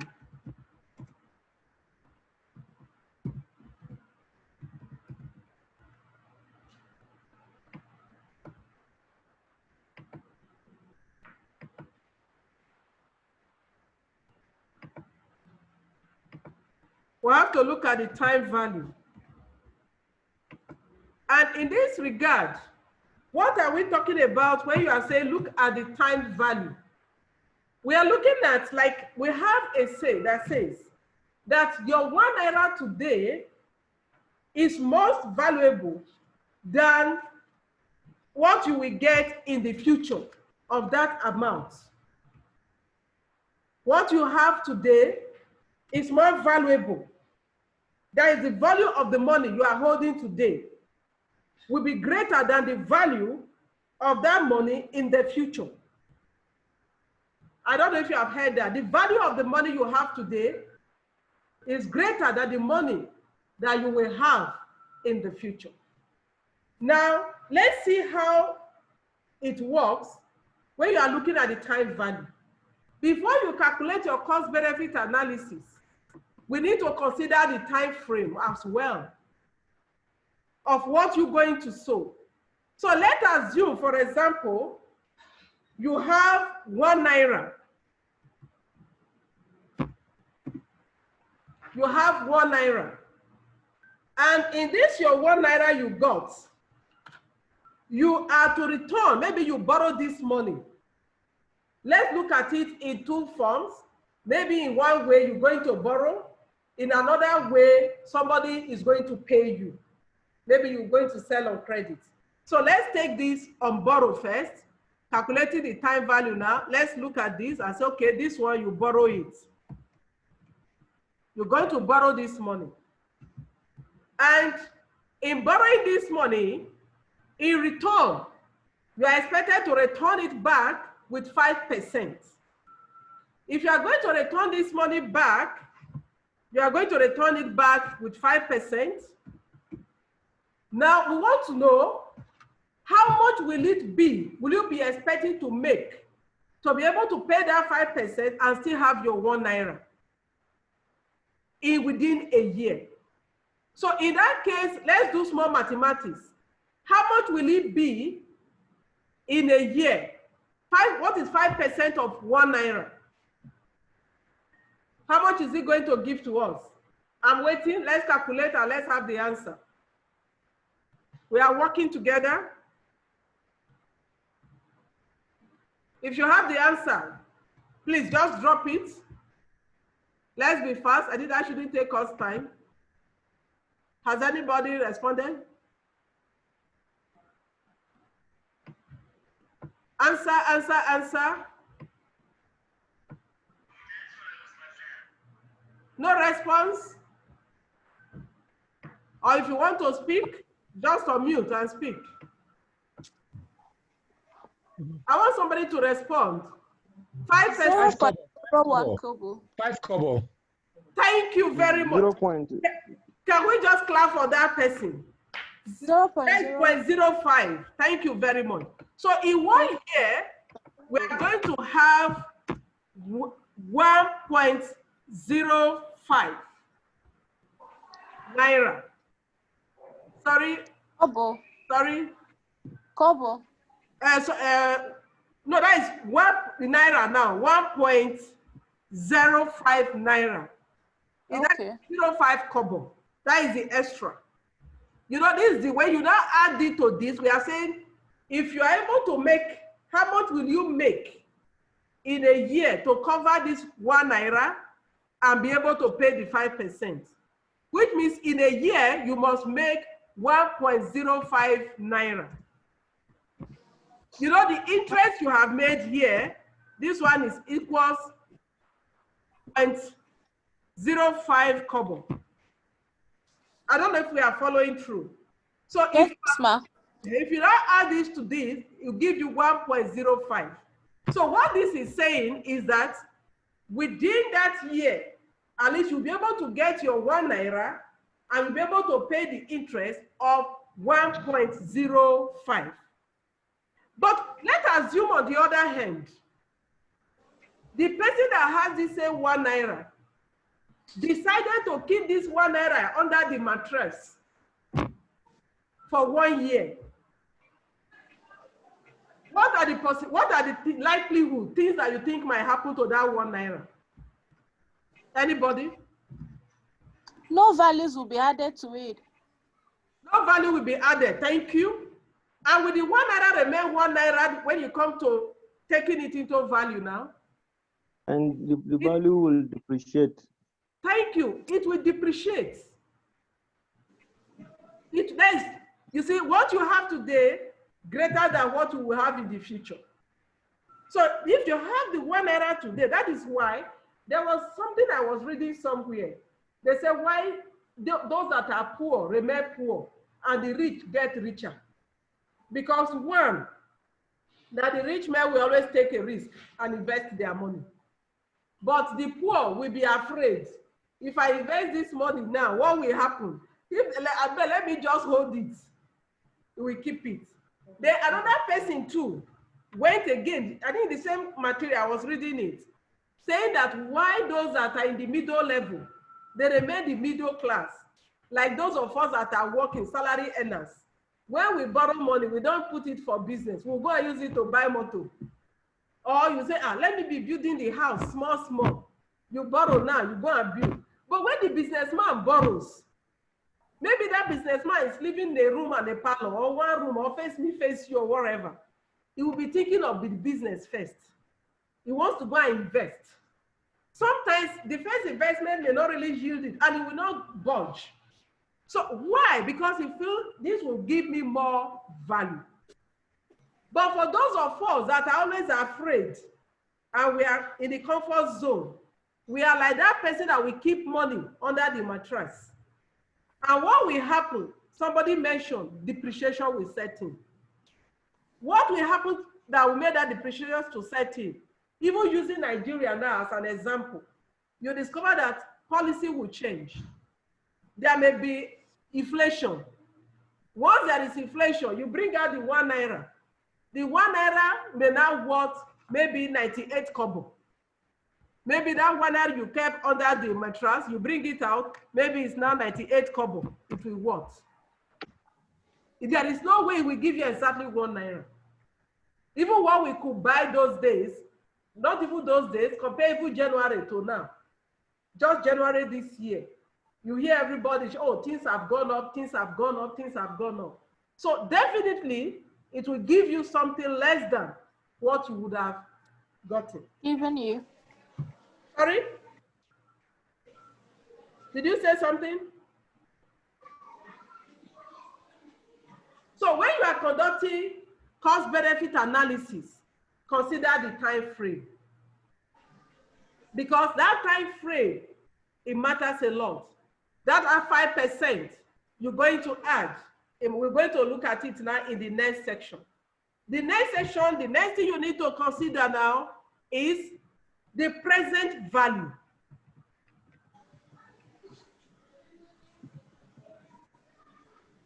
The present value.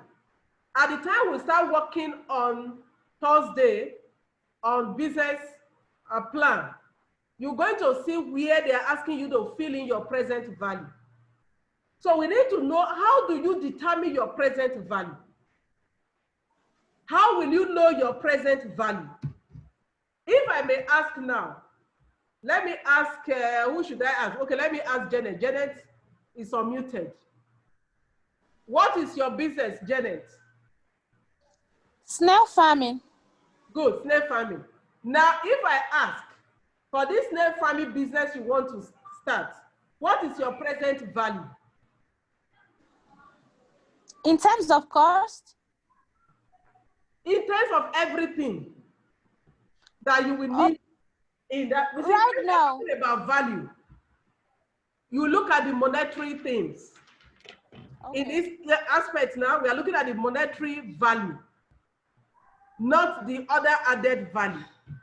Okay. Because when it comes to costing, the only way you can know whether there is value added or not, because that is what you can measure, is to turn everything into money. So now we want to look at the monetary value of what you want to. My current value now is 500,000. Write it somewhere because we're going to work. Fine. You have 500,000. But let's assume that this your 500,000, you have to pay somebody, just like the one naira we used just now.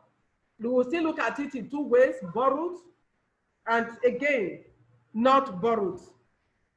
Now let's look at it this way. You have 500,000. Let's see if we can use you as an example.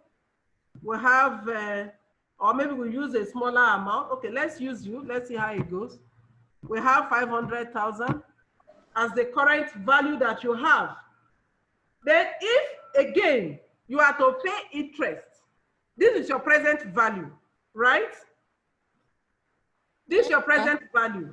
Now let's assume you have to use this money to buy something and you want to sell it out.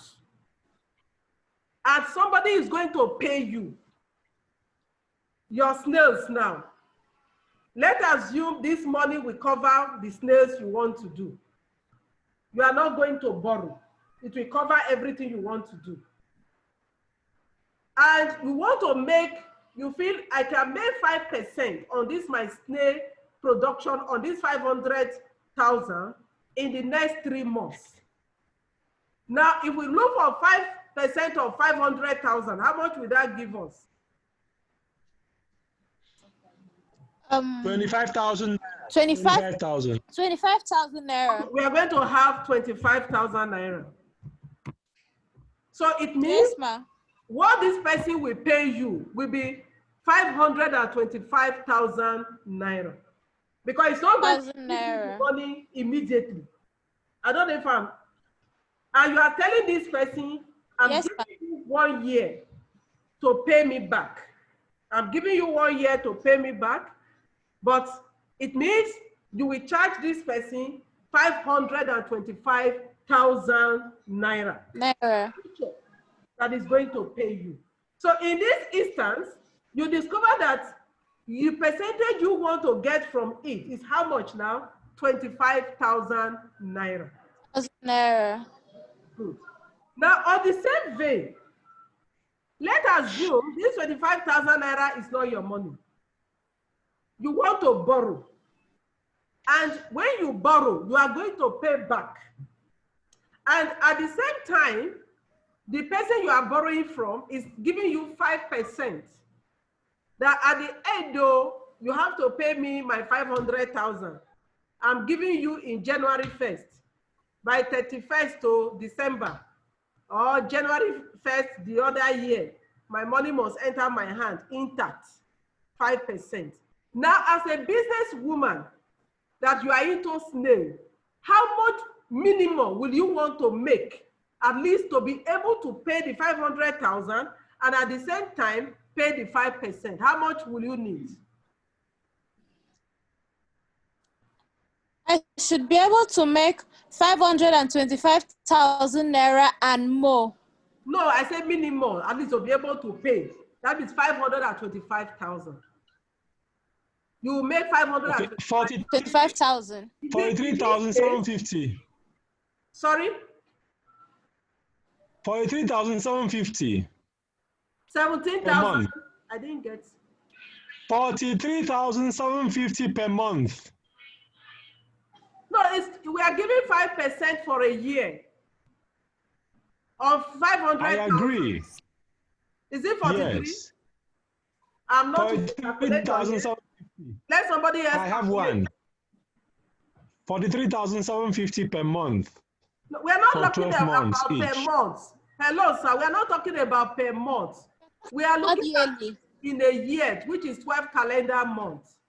Yearly. Yes. How did you calculate it? Are you talking in terms of 25,000 or in terms of the entire amount? I said in terms of this 500,000. You have gone to borrow 500,000. You went to borrow 500,000. And yes, they said you will pay interest of 5% on this 500,000 in 12 months, which is a year. Yes. And I ask the question, what would be the minimum amount you should make whereby you will be able to pay back the money and have the capital? You still have the capital. 43,750. No, now, will it be 43? It's 525,000 naira per annum. The minimum amount you need to make within 1 year, minimum. That was why the person that was mentioning break-even points was mentioning this. But if I understand that. The minimum you will make, minimum, you are not running at a loss. You will be able to say, see your capital, see the interest. See your profit. It will be 20, because the interest is 25,000. The capital is 500,000. Yes. So we are saying that you must be able to make that before you can come up and say, yes, take your money, take the interest. Mm-hmm. So what matters most is we have to consider this percentage. It's very, very important. And that percentage is what takes us to what we call NPV. That is what the net present value. So we need to calculate the net present value when you want to work on cost-benefit analysis. Because in dealing with cost-benefit analysis, you want to determine the cost, you want to determine the benefits. You are going to analyze all the costs, you are going to analyze all the benefits. Then before you now put monetary values into them. When you put the monetary value into them, you are going to do a comparison to find out which one will give you more benefits than the other. So in this case, what we now need to do, because you discover that it could take you a long time to do some work to get this. So what we need to consider is this percentage, which is the discount ratio.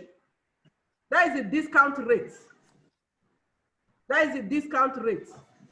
We refer to it as discount that we need to consider to know how much and how well. Because at the time we go into the business plan, we're going to see where they put all these percentages. So if you just put here, 10%, this percent, they will just be working, we'll be working along. At the time you are done with the calculation, we now have to say whether this business viable or this business is not viable. So what do? You now have to calculate the net present value.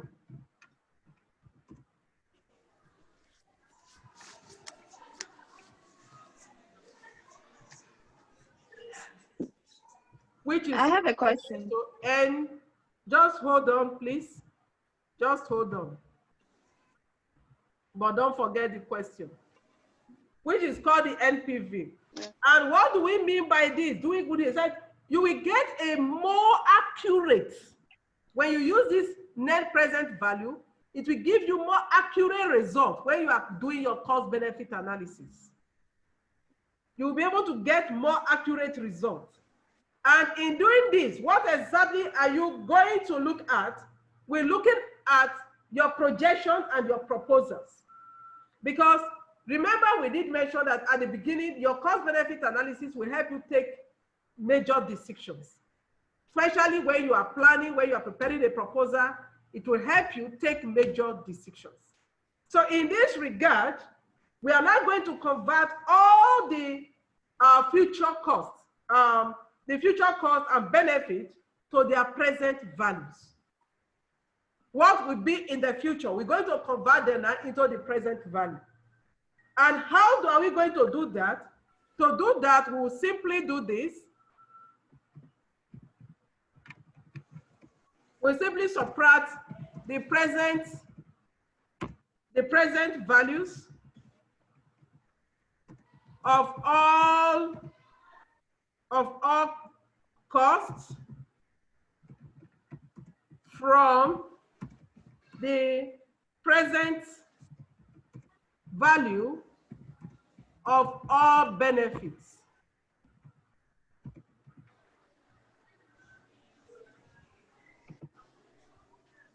Okay. So this is what we are going to subtract this of all costs. I want to highlight some. From the value of the present benefits.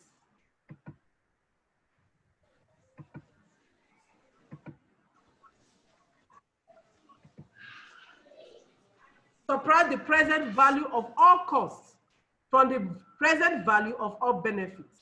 Remember, for us to be able to do this, all the benefits, if they are not already the monetary terms, we must put monetary value on them. You must put monetary value on them because that is the only way you can compare. You cannot leave one in monetary form and the other one is not in a monetary form. If you do that, you will not be able to get the actual value that is required. Please ask your question before we continue. Okay, yes, ma'am. I just wanted to be clear on this MPV. My question is this. So at the end of the year, your MPV is just settling your interest, not profit. No, this is not NPV. We have moved beyond this. Have I understood right? We have talked about time value. Let me highlight. We talked about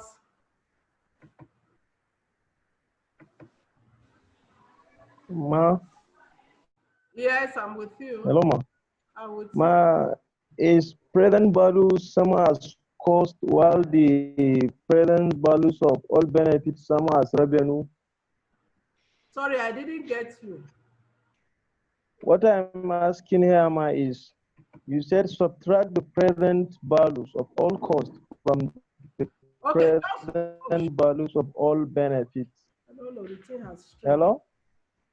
Hello, I'm with you. Okay, Ma. What I'm saying, you said the present, subtract the present Hold value. on with your question. Let's finish because your question is different from this person's own. Madam, Somebody had asked a question before. Let me finish responding to that. Can I throw some light there? Can I help throw some light there, madam? Please, I'm coming, sir. Okay. Please, I'm coming, sir. Are you going to speak on the time value and the present value? Because somebody asked a Yes. question now, missing all Yes, present yes. value with MPV. They are different things. Yes. Okay, Yes, please say I what can explain. I can explain from my background. Now, what you have told us is perfectly okay, right? We have two things, or we have several elements here. 500,000 is the amount you have now, right? If the cost of borrowing 500,000 is at 5% for 1 year, it means that 12 months from now, you will be having 525,000 naira. Now, put them side by side. 500,000 now is the present value. 525,000 in January next year or 12 months from now is the future value. So to make a difference between present value and time value of money, you have to look at what is the present value, what is the value now, what is the value over the time period you have to use that or keep that money. Now, time value of money, like Madam has explained, is actually a concept that says that 1 naira today or 500,000 naira today, it will be more than 500,000 naira tomorrow. In the next 1 year. Yes. So why it is different, the factor that makes it different is the 5% interest element or any amount of interest that comes to be. Now, take everything together. When you talk about net present value, you will not have a net unless you make subtraction. What subtraction are we talking about here? Subtraction of expenses, subtraction of revenue, or costs and benefits, right? Now, NPV is subtract the present value of all costs, all that you are spending now, and all the benefits you'll be having now. But you see, it's tricky here. What makes it tricky here is that as a business person, you will always be moving to the future. You are always moving, always moving, always moving. So what you do is, you must have to understanding that if you have 10,000 now, for instance, and 6 months down the line, you have 18,000 naira. The truth is that if your 10,000 naira now can give you 18,000 naira in 6 months' time, 18,000 in 6 months' time is future value. But the real amount you started with was 10,000, right? For you to know that, in fact, the truth is that 18,000 in 6 months and 10,000 now are equal if you bring in the interest elements. And what makes it time value is because you have kept that money for over a period. So for you to be able to say 18,000, everything in future, everything you are going to generate after now must be discounted to what should be now. That is where you have, I'm sure what she's saying, discount value. Well, I think Madam can take over from there. I hope that makes a bit of I am clarity. talking for you. Is anybody joining? Thank you so much, sir. Give him a thumb up. Electronic thumb up. I think there's a place you can give a thumb up there. Yeah, he deserves it. That is good. Thank you so much. Who was that person that did that? Atakwa Bully. I'm an accountant. I teach financial planning. You spoke like an accountant. I am. You really did it with passion. Thank you. I really have. You're going to help us in this class, so. Thank you. Because this is where the problem is. This is the cross of the matter when it comes to taking no from NISA. Because I can help there. Sorry, I'm coming out. Once people have asked, why is it these people, they don't give us money? When it comes to investing into business, yes, we are going to see the model they gave to us by Thursday. You will just feel it. When they click, they will just see the movement of whatever. They say, this one is bad business. We can't invest here. Or we look at it, this is a good business. Our money can go in here. And that the same thing goes with any other investor. Somebody was saying something before we continue. I thought somebody was saying something. Okay, thank you. I hope we all benefited from what he said. Everything he said was perfect. He spoke really professional in this area. And what happens when you do this subtraction, two things are bound to happen. It's either it will be positive or it will be negative.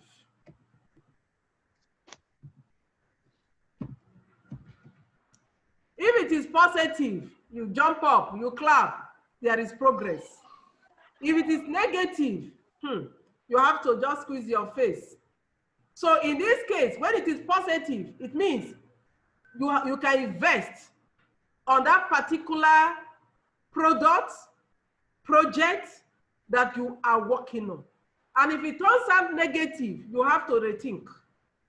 It's either you drop or you have to replan your project. For example, what we are working on now is a project. That business you want to do is a project that you want to invest on. So we must be able to do a brief of this on our own before we really go on. Or when we feel, because they have equally given us templates, when we feel into that template, we can easily read through and see whether the template is going to be favorable or the data we enter is going to be favorable or not. And it will be very, very helpful if we are able to do this. Now, there is something we have mentioned here, because the most important thing in all this that is actually controlling is this 5%, though, which is the discount rate, this one. This is the main thing here. Because if the discount rate is low, remember it will affect what comes in. If it is high, it will equally affect what comes in. So definitely, we're going to walk through briefly to see how this works. So right here, let's see how the discount rate goes. So I'm going to put it here now. We're going to walk through the discount rates strictly. Let's see this.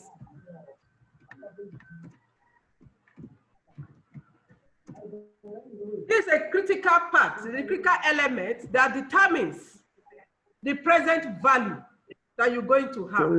Remember when Mr. Takwa was speaking just now, you saw how he spoke passionately on the present value. Because it's the discount rate that will determine what will be the present value after the initial value you're starting with. Now, in this case, we are going to consider some things. It is the rate at which the future cash flow is going to come. Remember the 5% we put in up there? It was the 5% that determined what we are going to have in the future. And at the same time, it will equally help you set up accurate rates. But in this case, and I want Mr. Atakwa, you are raising hand. I'm going to give you the floor because you are the expert in this area when it comes to accounting. Now, when it comes to this area, we have two schools of thought. Some people feel, how do you determine the rates? Because we are going to do it in our business plan filling. They are leaving you to determine your rates. How do I know whether I should put 5%? How do I know whether it should be 2% or 10%? Why should I put 5? I'm coming, sir. You are going to answer it for us, sir. Now, some school of thought feel it's scientific. Some said, no, it's an art. You can just think through and just put it.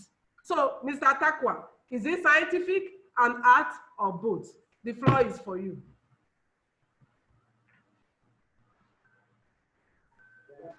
Mr. Atakwa, are you there?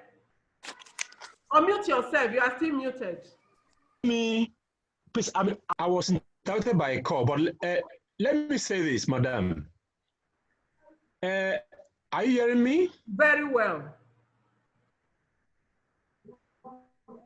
Good. Now, first of all, the discount rate, before you go to borrow, sensibly speaking, you can determine a discount rate as a business person.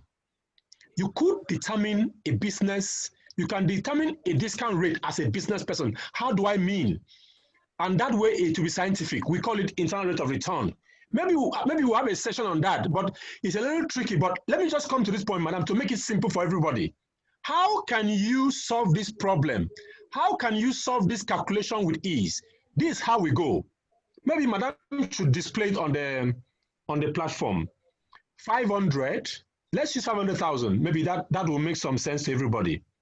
Do you want to share your screen? Okay, I could share my screen. Okay, share your screen yes. and do the calculation. Let's see. Okay, then give me permission, please.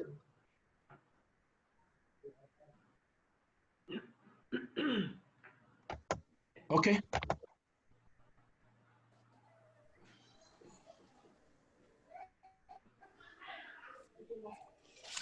Okay.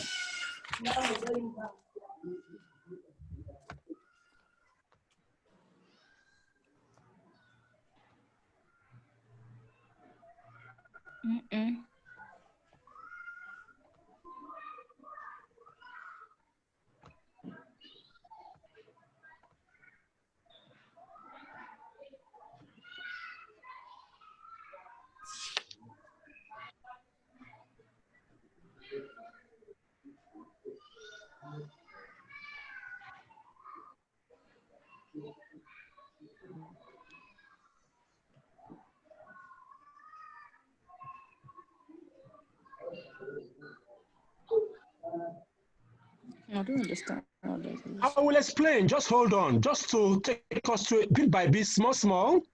I will explain right now.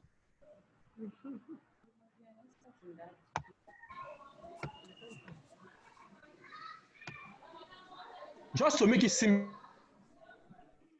we all do this every time, but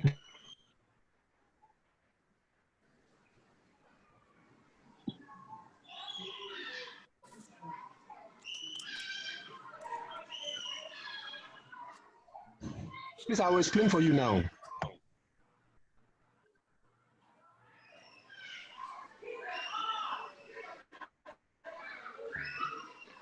Okay.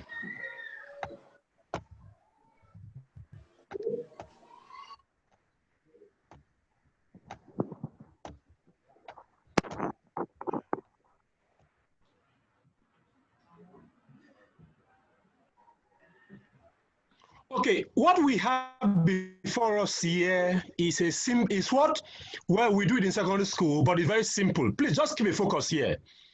You have 500,000 naira loan to collect, right? This is a formula. This formula is called compounding or compound interest formula, right? You have borrowed 500 naira now. This amount, 500, you have now a present value. Now, the period we are looking at is 1 year, please.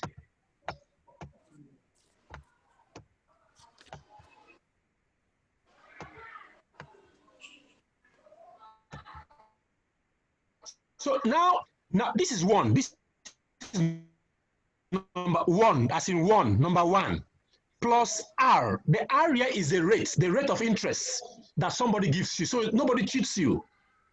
What is 5%? 5% simply means what? 5/100.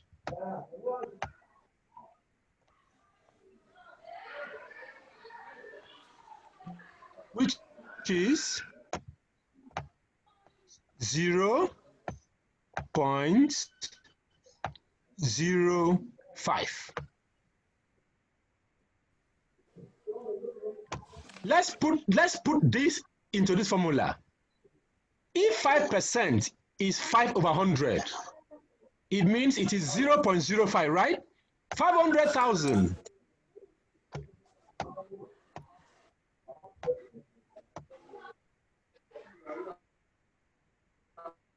This, you'll be able to solve all the problem of present value and discount rates. Now, 1 plus 0.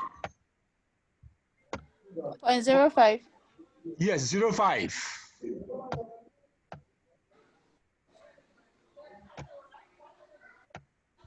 Our N is what? 1 year. If you put 12 months there, you'll be wrong. You're making it 12 years. No. Well, it's tricky still. So I'll put 1 year, 1. This is simple. Assuming the N was 2 years, you want to keep 500,000 for 2 years. It means this N will be what? 2 years. Good. 2. Good. So if you calculate this, would your calculator it be 5, 2, 5, 0, 0, 0. Now, the result of this calculation began from here. Please let me cancel. This 525 is the future value. Future value. I had difficulty learning this as a student, and it has stayed with me, even though I've not done this for like 3 years now, or 5 years now. So I understand it. That's why I'm talking from the point of understanding. If you can pick this small thing we are showing here, you will solve everything about present value, about discount rate and all that. Okay, look at this. Look at this. The sum total of all of these, I'll put a circle here. This is call it your discount factor.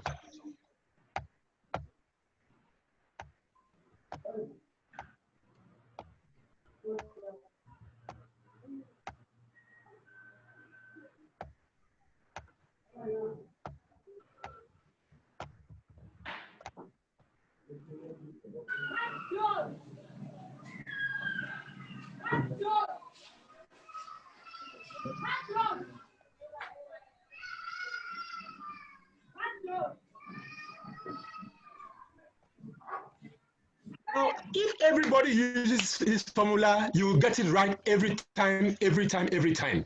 Now, look at this. This is where you are. You will not always be here. You will not always be here in your business.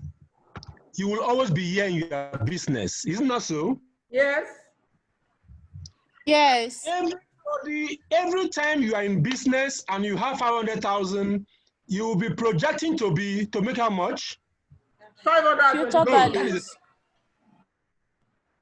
Yes. Now, every time you are making business, you will want to move this to this because you know that the interest rate is how much? 5%. 5%. Please, how can Good. you discount? You will not always see this. You will not always see this. But you will have this. You will have this. What of the discount factor? Yes, you will have the discount factor given to you. You will not be thinking about the number of years you want to make projection, like Madam said. You want to do cost benefit analysis for 3 years. It means that if you have that in mind, it means your N becomes how many? 3. Good. What will be constant is what? R. If, like, let's say the missile loan now, we understand it's at the rate of maybe 9% or 5% as the case may be. Whatever rate you are given, R is a constant, isn't it so? And N will be a constant, of course, depending on how you look at it. Your N, if you want to do PV for year 1, it means that if your PV for year 1 is to be done, it means N will be what? 1. 1. If you want to do PV for year 2, it will be N will be what? 2 years. PV for year 3, this will be what? 3. That means that if you are investing at the beginning of a 36-month period, 36 months down the line will be, look at this. I'm talking about this because good. Now, you want to do discount PV. You want to calculate PV. Remember, you must have PV before you talk about NPV, isn't that so? Yes. Yes. Yes. Yes. All time. I always tell people mathematics is the simplest subject I know. English is more difficult than mathematics. Okay. Look at this. We can see this in a different light. Let us put this. See this. PV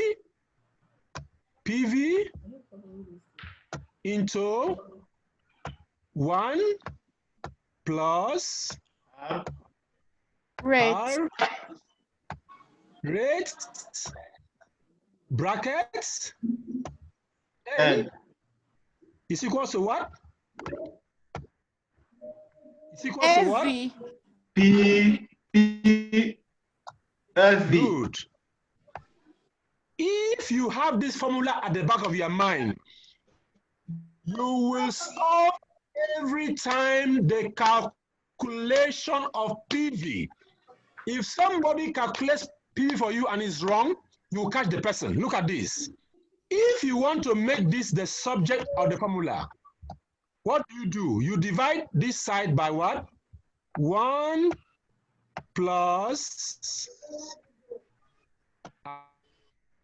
R into, okay, this.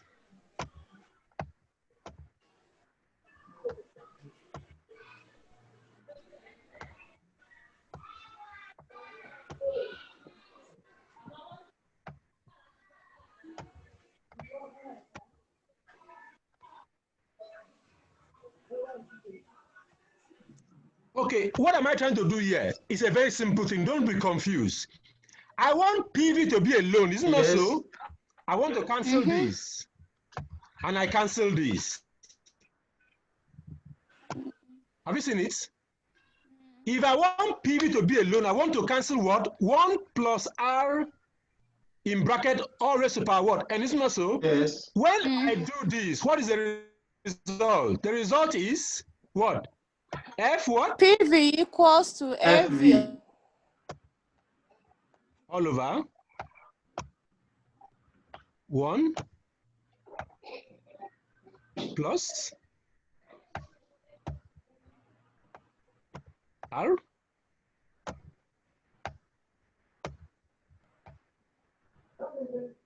You can also express this as this. Can you scroll down, sir? I am. Are you seeing my screen? It's not showing well on my screen. I don't know if others are seeing it well. Okay, let me take it up. Is that better? Is that better? Okay, better Yes. now. Better. Okay.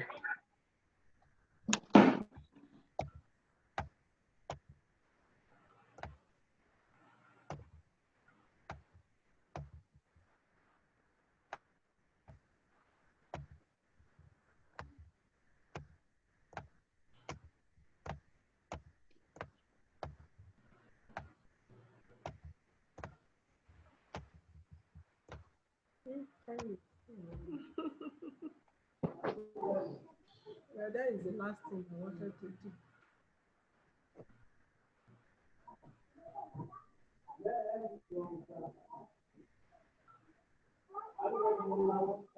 Very tight, solving this problem. A minute.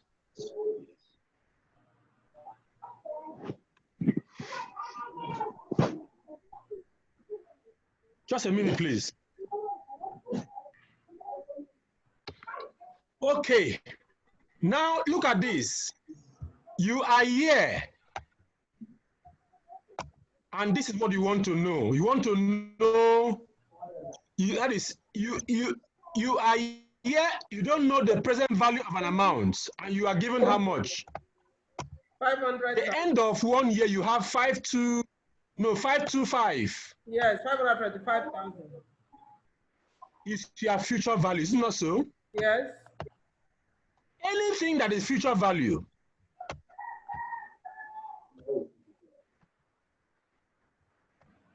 times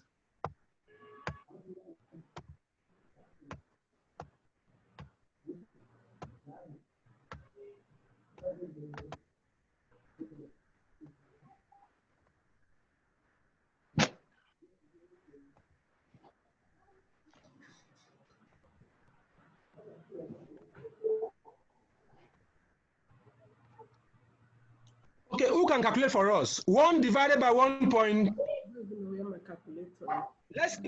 Let's just see a point here. 1 divided by? Divide. 225,000. 1.05. 1.05. 1 divided by 1.05 gives us what?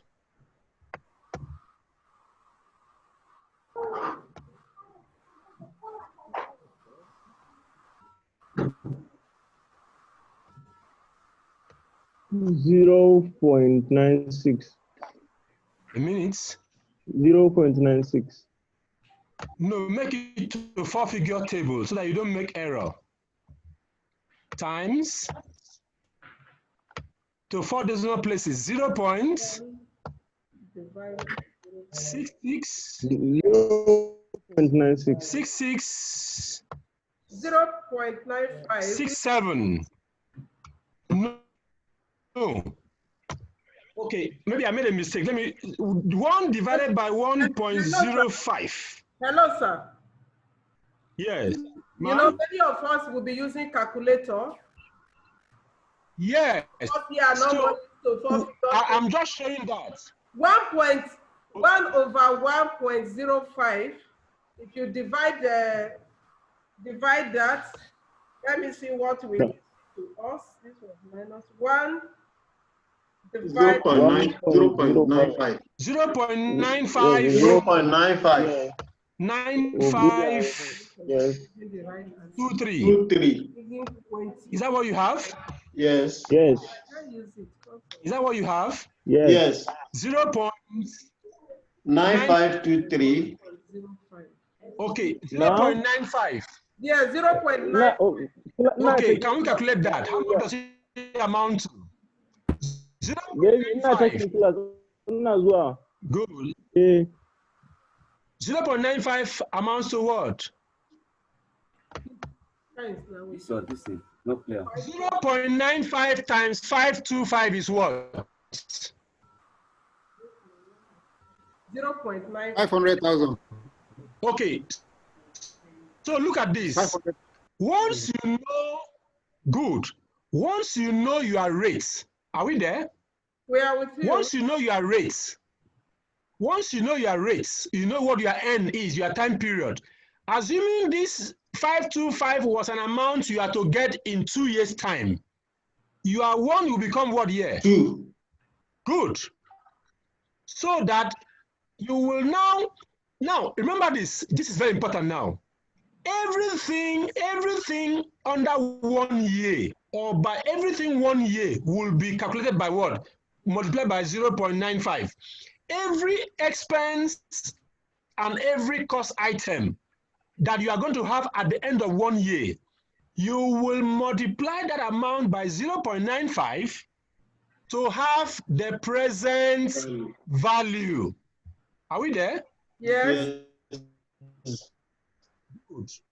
Remember, you don't add cost to benefit. You don't add cost to revenue. You subtract. When you have gotten your present value of costs and your present value of A, you subtract them. That is what will give you net present value. The result of which can be a negative or a positive. If you have a positive net present value, it means that your business worth, the worth of your business is better. That business is making sense. Madam, I think I've done a small work here. Thank you. Not just small, no, because in fact, it's like you peep into my work. Thank you so much. I really, really appreciate it because having present, this was the next thing I would have done, and you've really taken through everything that I have here. It's the same formula I would have used.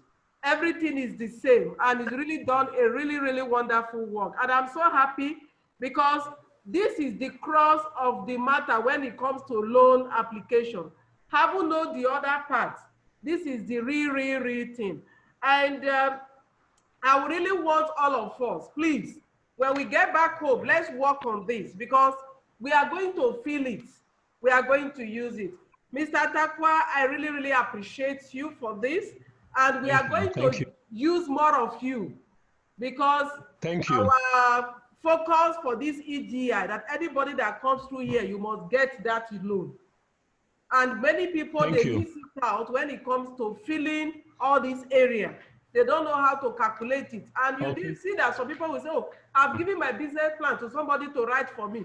The person you are giving it to does not even understand all these things. And they will not be able to do the calculation. Yes. So I really want to appreciate you. Please, can you all share your screen now? Yes. So I really want to say a big thank you for this. We really appreciate you. I said we are not seeing your face. It's only your picture, your logo you put there. Okay, where is it? Okay, the face is up. This is me. You see what you know. You always have passion about it. And that's it. You are into poetry, sir. Is it you that is into poetry? Well, I'm into poetry, but actually my passion is for polythene production for the part of the country I am from, because I have passion for that. Yes, the cost implication is my problem. Otherwise, I can drive that to success. No, you don't. Because I've checked everywhere. Everybody in the South goes to. Sorry, sir. What I've seen in you, because what you have passion in, you see how you drive into it. And that is the same thing that can make any business to move. So on this note, I want to call it a day because my time is up for the next facilitator to come in. Thank you, everyone. It was nice having you again. Thank you. Bye. Thank you. Thank you, Ma. Bye. Bye-bye.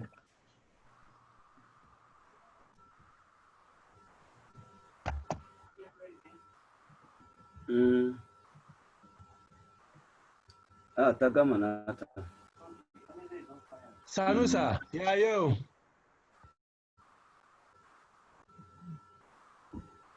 Megida Bravo, Obadia, Sanu. Oh, Sanufa, yeah, yo. Now go there, sir. Nah, sir. Now go there. So well done. Thank you. Good morning once more. We want to appreciate our director, Dr. Inebedion Juliet, for the morning session. She took us through business modeling, then financial planning and management in business.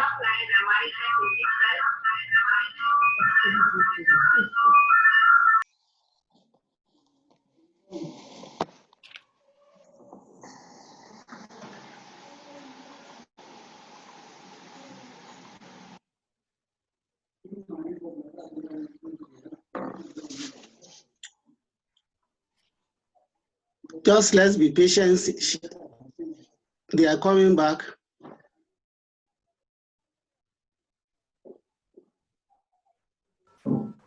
Welcome, doctor. Yeah, good day, Mr. Bully. Yes, sir. How are you? Good morning. Thank you. How is the training going? Very exciting indeed. So it's good, at least for the business plan side. Other aspects I am ahead, but you're trying. Thank you, sir. Thank you, Lord. Thanks a lot. Dr. Otap. Dr. Johnson, good morning. How are you? Oh, greetings from Maiduguri. Dr. Yahaya, how are you? How are you, sir? How is Maiduguri? How is your family? Yeah, thanking God, they are fine. I hope everyone is okay. Yes, yes. Regards, sir. My regards, sir. Thank you. So, the registrar, we are waiting for you. Morning, sir. Morning. Registrar, we are waiting for you. Hello. Okay, Hello, are you hearing me, Registrar? Yes, I hear you. Yeah, man, agenda.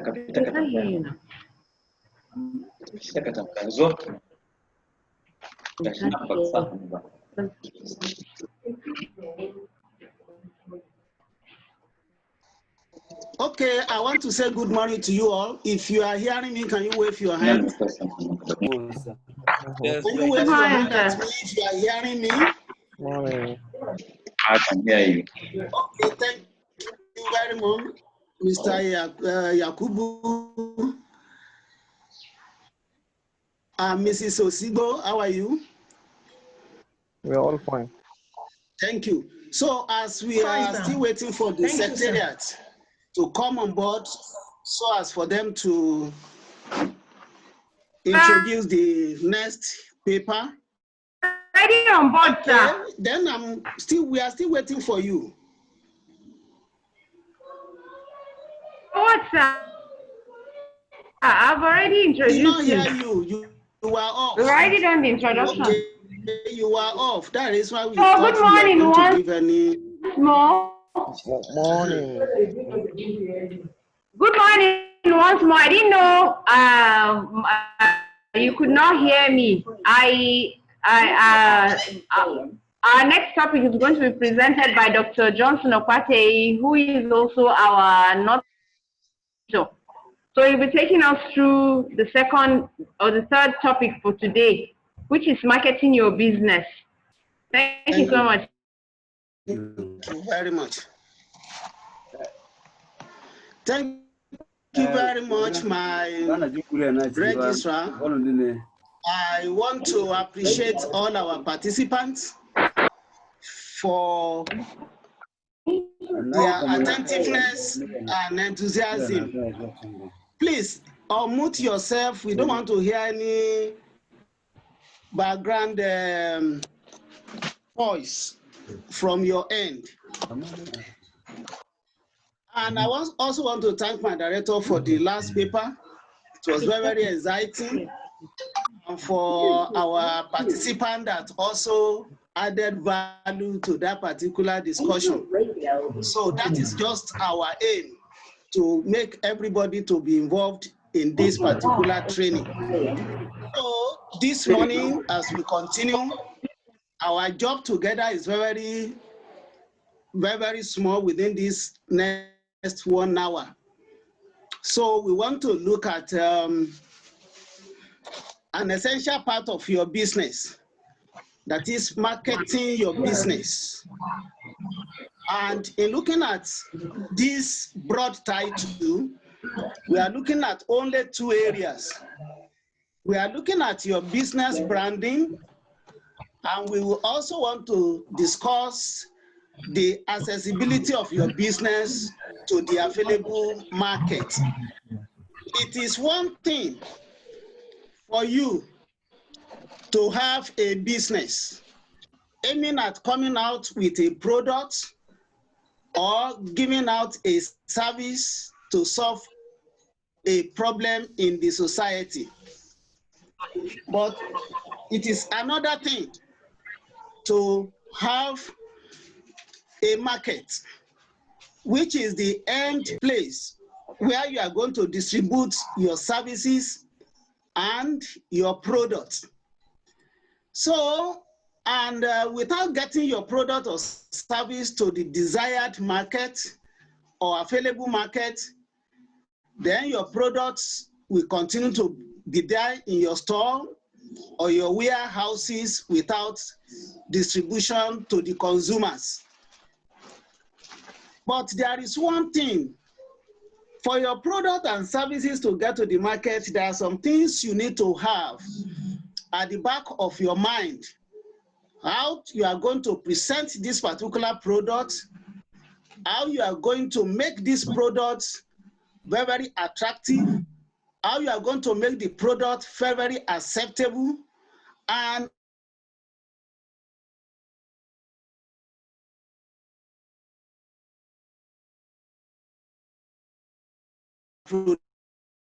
product.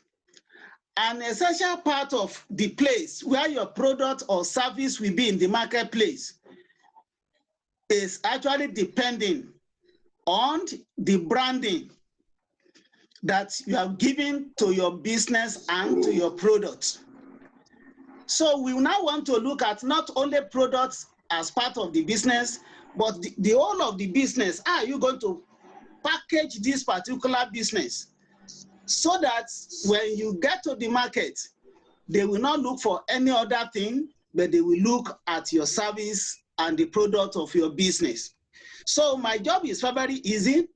We are prepared for the class, and we want all of us to contribute before I will just be the moderator of the class. When we are talking about branding, from your own experience, what do you think it is referred to as business branding? You must have come across it, even on those of us that have existing businesses already. What do you think branding is? And what have you been doing? What side do you have? Or what side are you actually showing to the branding of your business? So I want you to share with me, what do you mean by business branding? Anybody, if you want to speak, you can raise your hands, and therefore the moderator will call you. And also you have your chat, and the moderator will read whatever thing you are bringing up, so as for us to discuss in the class. Yes, anybody there who want to try?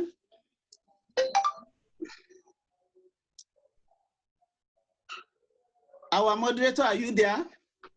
Yakubu Umar has raised his hand, so you have. Thank you, Madam Christie. Yes, Mr. Yakubu. Yes, thank you, sir. My own understanding of branding is that unique feature, unique qualities, unique identity you give your product that make it stand out among others in the market. Okay, so the identity, the picture you give to your product to make it to stand out in the market. Thank you very much. Any other idea, any other contribution? Yes, sir. Yes, sir. Who is that? Farwa Usman. Okay, Mr. Usman. That, to my own understanding, business branding is just a process by which a producer is trying to modify his or her own product in order to attract more customers in the market. Okay. Can you repeat yourself, please? I said, to my own understanding, business branding is just a process whereby a producer is making everything possible to modify his own product in order to catch the minds of consumers or buyers. Okay. Yes, thank you very much. All right, sir. I love that particular phrase you said, to catch the minds of consumer. So there you are actually telling us the purpose of business branding, and which is okay. Any other idea in the class?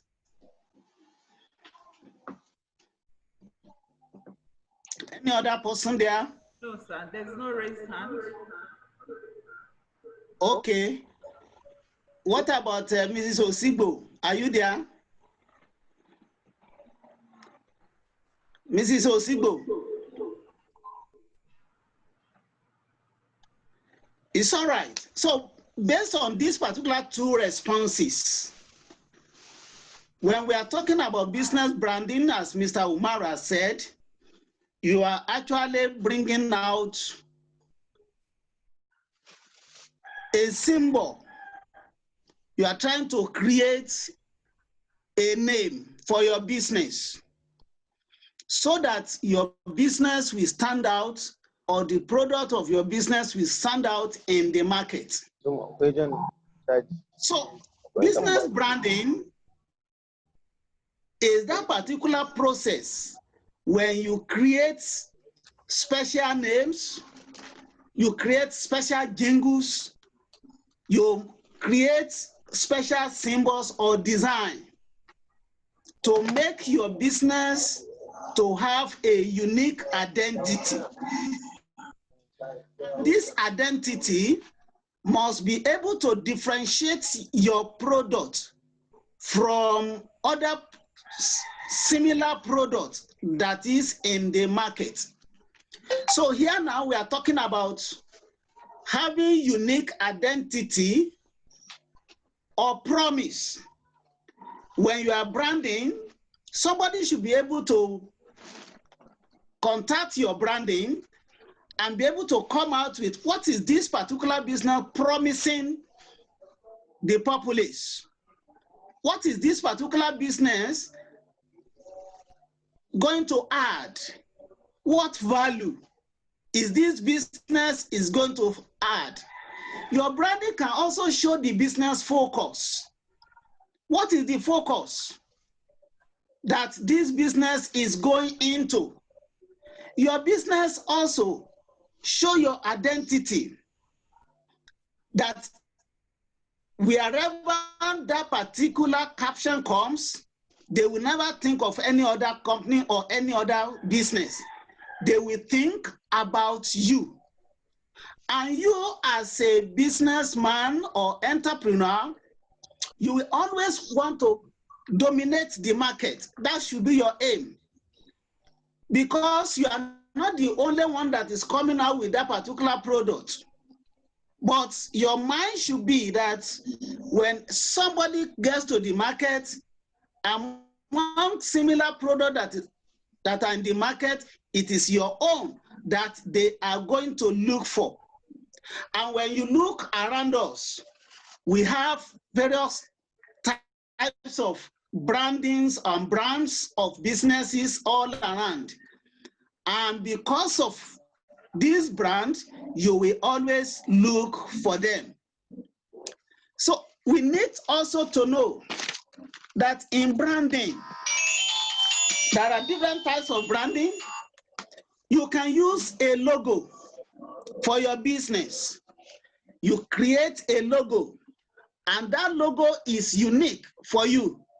And that logo should be able to tell us what your business is all about and the quality of your products or service, and also your focus in the marketplace.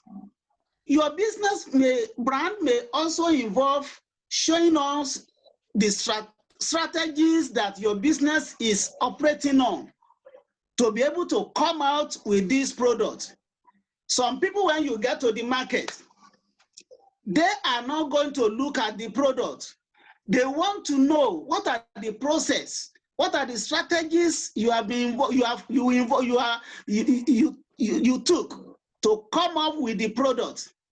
Taking for instance, when you see people selling pure water all around us, you will find out that some of the pure water have actually dominated the market because people have gone to the source where the pure water is being produced or packaged, and therefore they know that it's actually being produced in a healthy environment. No wonder why nobody will want to just go for any pure water in the public place without knowing the processes and the strategies you are using to bring this particular water for human consumption. Your brand may also show to your customer how they need to trust in you. For those that are in the health-based business, before your customers will patronize you, they want to repose their trust in you. And you can show how that particular trust can be imposed on you through your brand. Then you also design the value. What value is your business going to add to the society? What problem is it going to solve? When I see your brand, I should be able to identify it. Your brand can also show the way you want to distribute your products to the market, your marketing strategies. And these can also be branded and people will come onto you. So we are going to look at these activities together, which I want every one of us to do. If you look at around us, we are all businessmen and women. And therefore, let's look at our environment and look at your own business that you are going into or you want to expand. Identify different brands in the marketplace that are related to you. I want you to think about that. Just focus on the market. Look at your business. You are going to mention 3 business brands that are in the market. I mean the business that is related to the business you are proposing now. You will tell us that. And therefore, you are going to create your own brand. It can be in form of jingle. It can be in form of a message or any statement. It can be in form of logo to distinguish your own products from that particular business brands that you have identified in the marketplace. I don't know whether you understand me. Look at your business, compare your business to the same similar businesses in the marketplace. You will identify 3 business brands in that market who is also going into your business. Then you are now going to look at your own business now. How are you going to brand your own business now to be different from these 3 business-related brands that you have in the market? And that is what we are going to do. So, and I'll give you 2 minutes to think about that.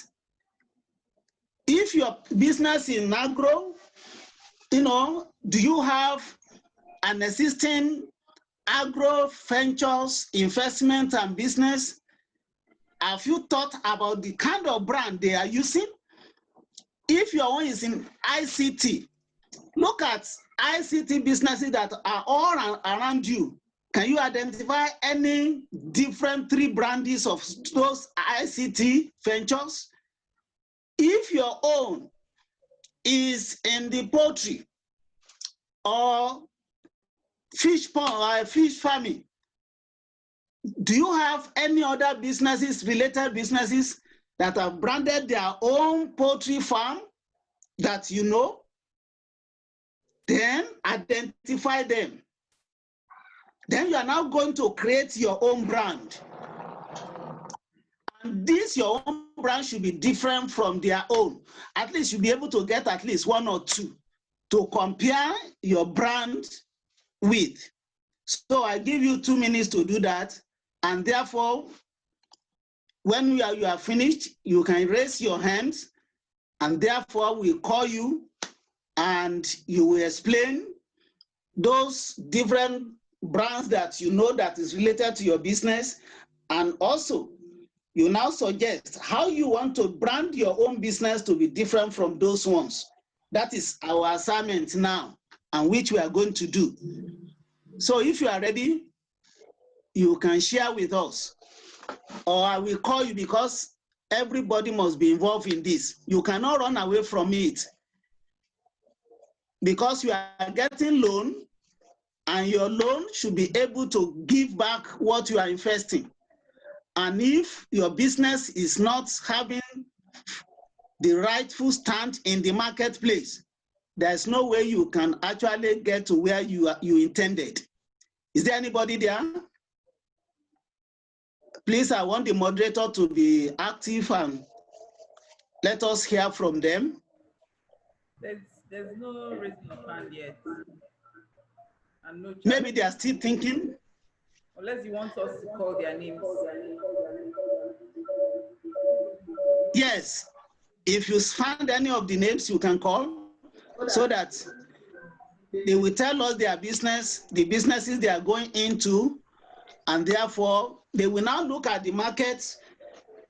They will look at the brands of similar businesses that are in the market, one or two of them, and then they will tell us. Mr. Taufik Oyebode, please unmute yourself. Okay, Mr. Oyebode, can you unmute yourself? Mr. Oyebode, are you hearing me? Yes, I can hear you. Thank you very much. Yes, What sir. is your business like? Okay, I'm into shoe making. Okay. I have a shoe brand. Okay, leather works. Basically leather products. Thank you very Shoes and much. bags. Okay. Yes, sir. Do you have any other business ventures that are already in existence that going to that is based on that shoemaking? Okay, you mean like the competitors? Yes, your competitors. Yes, I do. It's a brand I've started already. No? Do you know them, all your competitors? Oh wow, it's a very large market actually. Just tell There are me lots of the them. two There are lots of prominent other ones that brands. you are proud of. Oh, okay. Like the ones that I'm looking forward to being like, right? I think I can mention a couple. There's Lulu. Yeah, and there's Ade overall. Okay. When you look Yes. at Lolo and Ade overall, Yes, sir. what can you say about their brand name? Well, their branding actually stands out of, other Nigerian handmade products because all my shoes are handmade in Nigeria, with Nigerian products. And procurement is done in Nigeria here. And also I use only Nigerian products to Let's make take it one by one, Mr. products. Oyebode. We are talking All right, about sir. Lolo and the other one that you mentioned. Yes, sir. Yes, sir. Do you think they have actually branded their product that you said their product stand out in the market? What are the things that you see in their branding? It's attention to details, sir. Okay. Attention to details. Okay. Yes, sir. So that is their mission, their branding statement. Yes, that is basically that's what makes it stand from the other products in Nigeria. Okay. Now, yes. If you look at your own business, what is your own brand structure? Is it by logo? Is it by mission? Statements, messages, jingles? How do you brand your own business? Okay, how do I reach my customers? Is that the question, sir? We are talking about branding. We are not talking about reaching out to your customer. We are going to access later. But we are talking about business branding now. How do you make your business to have identity that will make it to stand out among your competitors? Oh, yes. Yes, like you can do that so that they will continue to think about you. They will continue to remember. Anytime I want to buy shoe, I will not think of any other person. And it's because I've seen the way you will brand your business. Okay, sir. And that will continue to make me to remember you every time I need. Oh, okay. There's a process for that, sir. Actually, the packaging of my product itself, it's branding. My product is packaged in a very fancy way, whereby the customers actually even look forward to it when they see it on one of my posts on IG or any social media. So that's part of my branding. And I also focus on people having... Okay. Hello. I also focus on people having on that aspect too. So I sell that to my customers. They are not the same thing. The packaging is not the product really. But on the package, there are some things you put there that they will know that yes, this is Oyebode's shoe. Yes, sir. That is your branding. Yes, sir. When I pick your shoe without the package, I will be able to say, all yes, my products are branded. There's a logo, sir. This is Oyebode's shoe. It's registered. I forgot to mention that, sir. Okay. It is a registered brand. I have a logo designed for it, a permanent logo. That it's all on my products, both on my sack, my the shoe carton and on the shoe itself. Okay. Yeah, I didn't know it was that. Thank you, Mr. Oyebode. So what we are saying that don't mix packaging with branding. They are not the same. All right. So you are only Right, packaging so that you protect your product.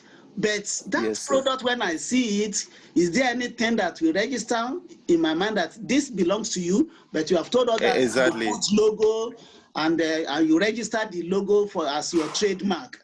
Thank you very much. Yes, sir. Yes, I do. Thank you. Okay, sir. Want to add to what he said? Yes, Mr. Usman Barwa. Yes. You raised your hand. Yes. Okay. Mr. Bawa. So please go ahead. Go ahead, Amir. All right, sir. Sir, I'm planning to. What is your business? Aquaculture. Okay, aquaculture. Thank you. All right, sir. I want you to. Do you have one or two aquacultural ventures around you that you like and you are proud of it? No, sir.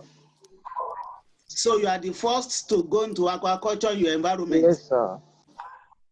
And you don't have anyone anywhere, even if in your environment, that you can say, yes, this one is doing what I want to go into? There are some few places that sell frozen fishes.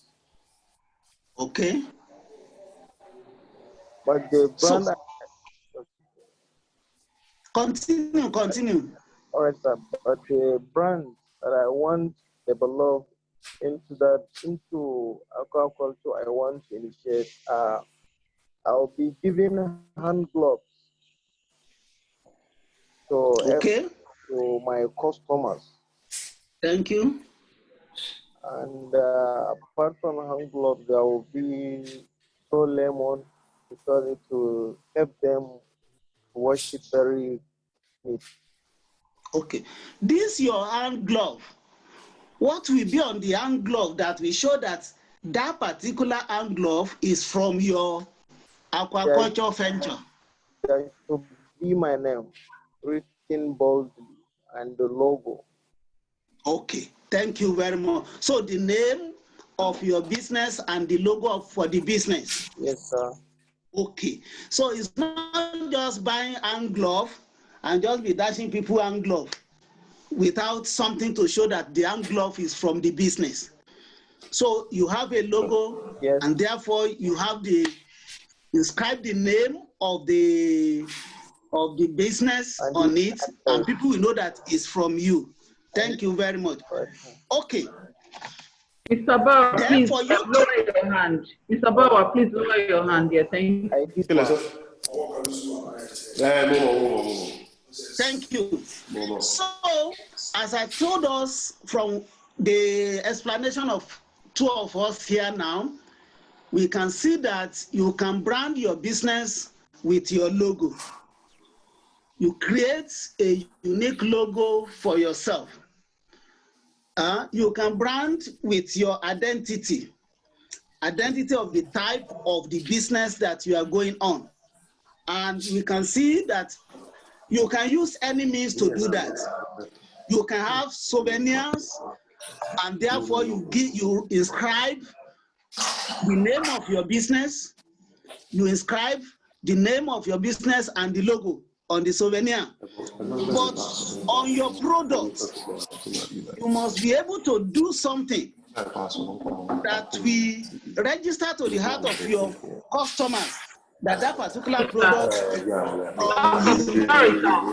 Doctor, sorry, just a second. Please, someone's microphone, there's so much noise from someone's environment. Okay. I'm going to mute everyone now, please. Doctor, go ahead, sir. Thank you.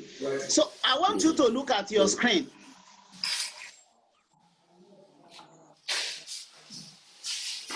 You can see two graphics there. Is that not so? Yes, sir. We send the screen. Can somebody read what is on the screen for me? The most innovative brand 2019. Yeah. Most valuable multinational. Okay. For which company? Glow and MTN. So you can see, let's look at these two logos. Can you compare them? What are the differences? What are the similarities? The similarities are all mobile companies. Thank you very much. They are mobile companies. Yes. Yes. Now looking at this, they brand all their products with these particular logos. So what things do you think are unique to each of them? For Glow is green in color. Okay, for Glow is greenish in color, background. Yes, while for MTN is yellow in background. Okay. So I don't know whether anybody has actually thought, why did Glow use green and MTN is using yellow? Can somebody give reasons or adduce any reason for it? I think it's to stand out. So, yes, we have them similar as mobile companies, but they use color to differentiate their identities. That their logo, the logo of Glow is having green background, while the logo of MTN is having yellow background. And in all their promotions, in all their advertisements, in all their products, in all their packaging, you will always see this there.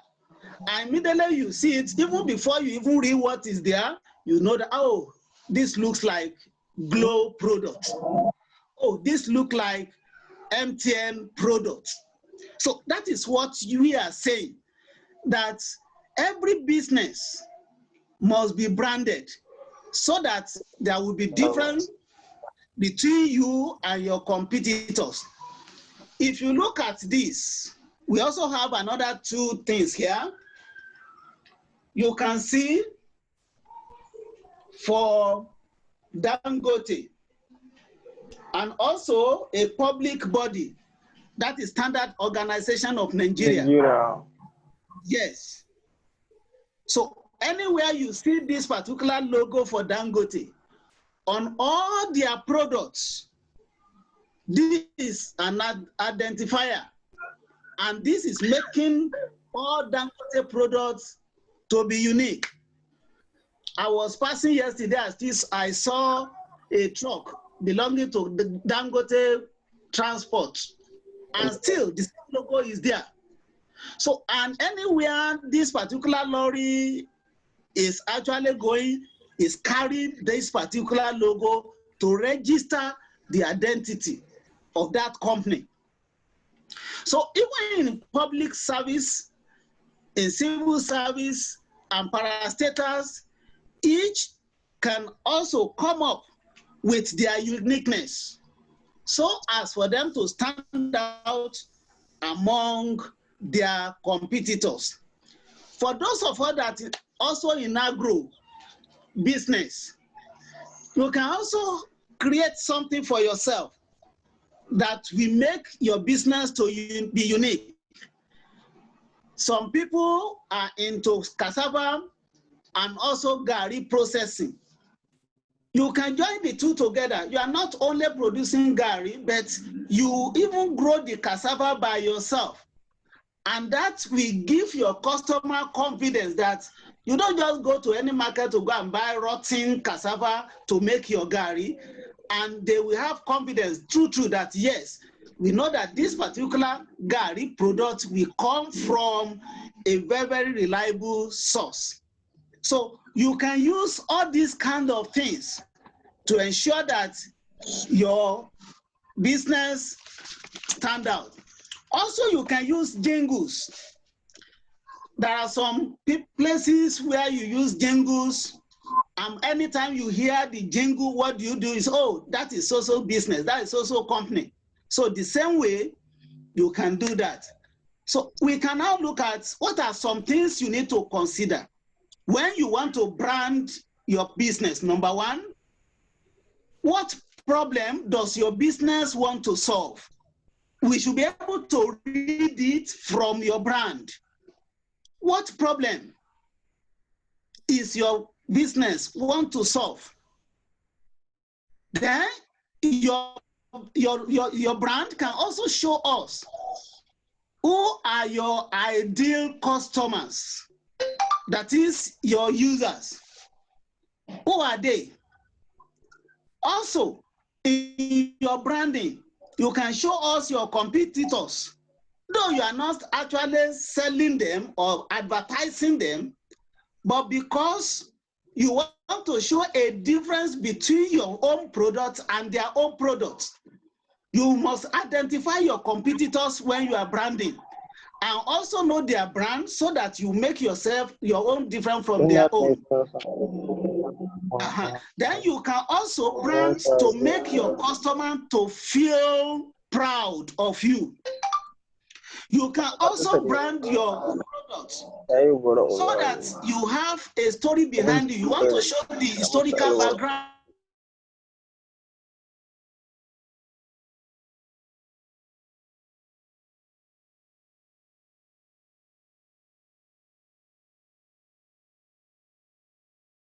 Dr. Kwate, sir, please unmute yourself. Dr. Kwate, unmute yourself, sir. Sorry? Okay, so go ahead, yes. And I want you to look at your business. When you are coming tomorrow, and we are still going to post this thing as a reminder. When you are coming to the class tomorrow. Please, sir, hold on, sir. Mr. Usman Bawa, please mute yourself back. I have muted everyone. You opened your microphone and there's so much interference with the environment. Mr. Usman Bawa. Yes, ma'am. Mr. Bawa, you are disturbing us. Unmute yourself. Yes. Thank you, sir. Go ahead, sir. Go ahead. So, go ahead, sir. He has before tomorrow, you must come out with the brand for your business. And if you have gotten an existing one, you can also come and showcase it for us. I hope you get me. Now let's go to another aspect of your marketing, and that is access to market. And when you are talking about business access, how do you make your product available not only within the community where your venture is situated, but across? Market access is being used for international trading when you carry your goods beyond the shores of your country. But market access can be domestic, it can also be foreign. But we are looking at, yes, we are in Nigeria, and you want to situate your venture in Abuja, and that is where you produce all your products. By the time you are taking it from Abuja to Lokoja, you are already crossing border. By the time you are taking it to Lafia, you are already crossing border. You are taking it to Benue State or Southwest or any other zone in the country. Then what we are saying is this: you must make your products to be available. You should not actually make your product to be at local level. Expand your market, cross borders. And to do that, there are some things you need to consider. As you are carrying your product from one state to another, from one local government to another, from one town to another, what are your considerations? You look at, is there any custom dues you are going to pay? When we say custom dues, it's not because you are carrying it out of the country. And even if you are carrying out of the country, you have to think about that. So you look at the mode of your transportation. Is there anything that you need to do to ensure that your product is able to be transferable to another place? You look at, is there any quantity restriction? How many of your product, what is the quantity of your product that is acceptable in that particular market? How many is this acceptable in the market? Then, is there any tariff you need to pay before your products can be situated in that market? If there is any gate fee, if there is any tariff, if there is any registration that you need to do, you must do it before your product can get to them, have accessibility to the market. If there is a need for you to join business associations, so as for your product to be acceptable, for your service to be acceptable, you must be able to do that. You find out, do we have fish farmers association in this environment? You have to register with them. There are some places where if you don't register with them, they will not allow you to operate. They will not allow you to sell. They will not allow you to display your products. So you must consider that before you expand the market to an unknown place. And when you want to open up a new place, you must consider that. Then what about your government policies?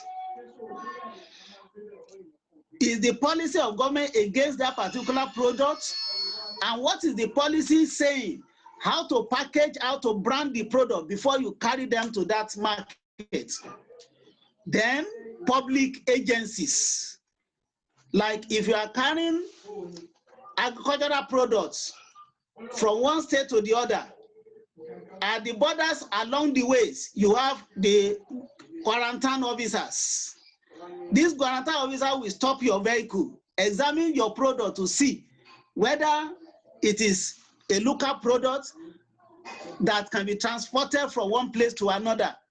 So when you are creating market access for your product, you need to consider all this. Now, I want you to think about your plans. And we are going to explain this part, discuss this one together. What plans are you having for your products to actually take your product beyond your local markets? What are the plans? Yes. What are the plans you are having now in mind? Now that you want to collect loan, how are you going to make your services and your product to be accessible to the rightful market? Is there anybody? Yes, sir. Yes, who is that? Mr. Barwa Usman, sir. Usman, Usman Barwa. Mr. Usman. Mr. Usman, Yes, please, before you speak, hold on. Marcus Juris has hand raised up since a long time now. So, Mr. Marcus Juris, please can you go ahead and speak. Okay, Can you hear me? Thank you Yes, very much. Can. Loud and clear. Okay, thank you. I wanted to ask a question since from beginning concerning branding. For example, I register a company with CAC with, let's say, Marcos Enterprise, and then I want to open a poultry farm. Can I name that poultry Marcos Farm? One. Then back to the question you asked. Okay. Earlier now, that what are the plans to expand? What are the plans to expand my business? Market. I want to expand my market. I want to leverage on internet advertising. And I have a website that is already going on now. With a short period of time, that website will be completed. So with that, I can be able to drive traffic into that website, and people can be able to buy directly from that website that I'm building. Thank you. Thank you very much. Lower your hand, Mr. Marcus Juris. Lower your hand, please. Mr. Marcus is saying that he's going to leverage on the use of internet to advertise his business and to expand his market. Thank you very much. But for your first question, that can you name, you want to go into fish? Poultry farm. Poultry, okay, to poultry. Yes, can you name your farm, Marcos Farm? Yes. Yes, you can. But every name that you give to your business, it is good. If by reading the name of your business, I can identify what you are going into. Are you getting me? Yes, sir. When you say Marcos Farm, is it agro farm? Is it animal husbandry farm? Is it an engineering farm?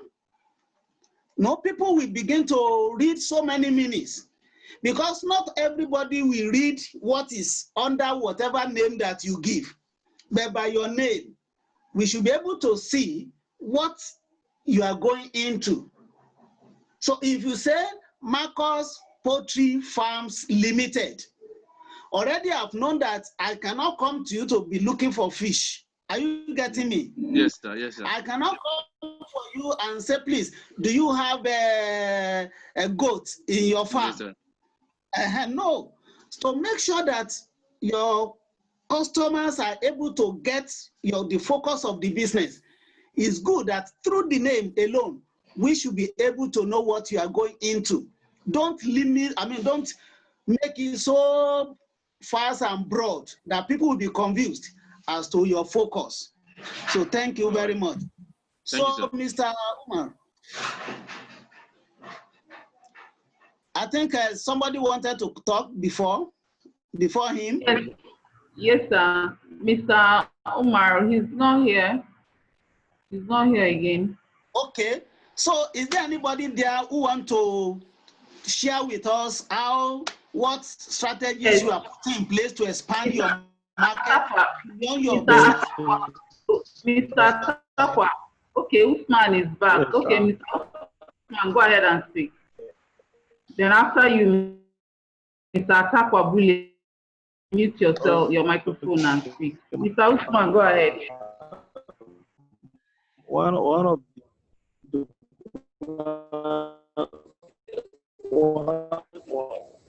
one of the plan that I extend my beyond my who conducting a I can't hear you, sir. I say the plans I have in mind that will help me to expand my market beyond my community is by conducting a research at every end of 4 months. Hello? It's okay. Yes, yesterday we have talked about marketing research, but we now look that we assume that you have conducted that particular research. Are you getting me? And now you have identified that, okay, I could see that at Lafia, my product will be needed there. So what will you do?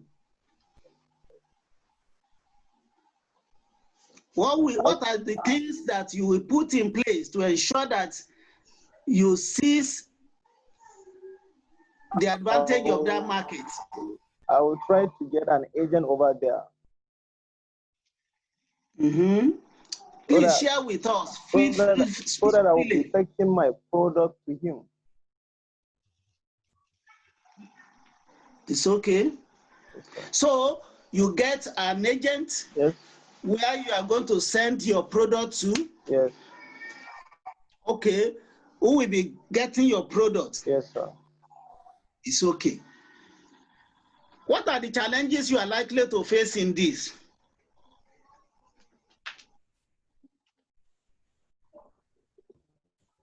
Mr. Umar.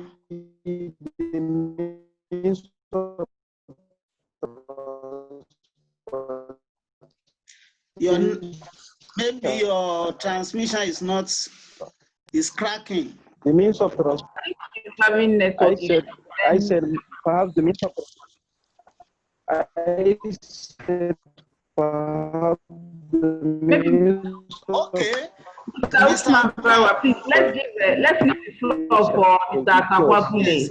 Mr. Sakwabule, please. Your connectivity is having issues, so just let's Mr. listen. Sakwabule. Mr. Sakwabule can speak. When you have spoken, please lower your hand. Mr. Sakwabule. His microphone is yeah. Yes. Go ahead.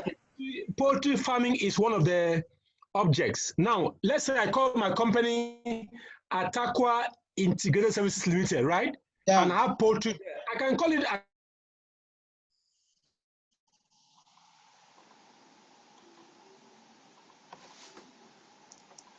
Hello. I think his network. I guess that is okay. Network.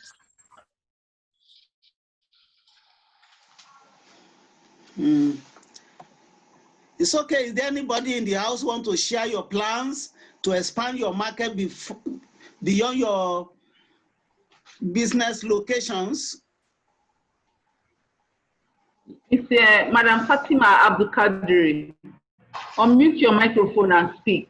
Fatima Abdulkadri. Okay, go ahead and speak. Go ahead. Okay. I will expand my product by going to the radio, using jingles. Yes. Because many people listen more to the radio than any other means of communication. So I will use the social media too, and then the radio. I think the product can be well it's okay. Well known. It's okay.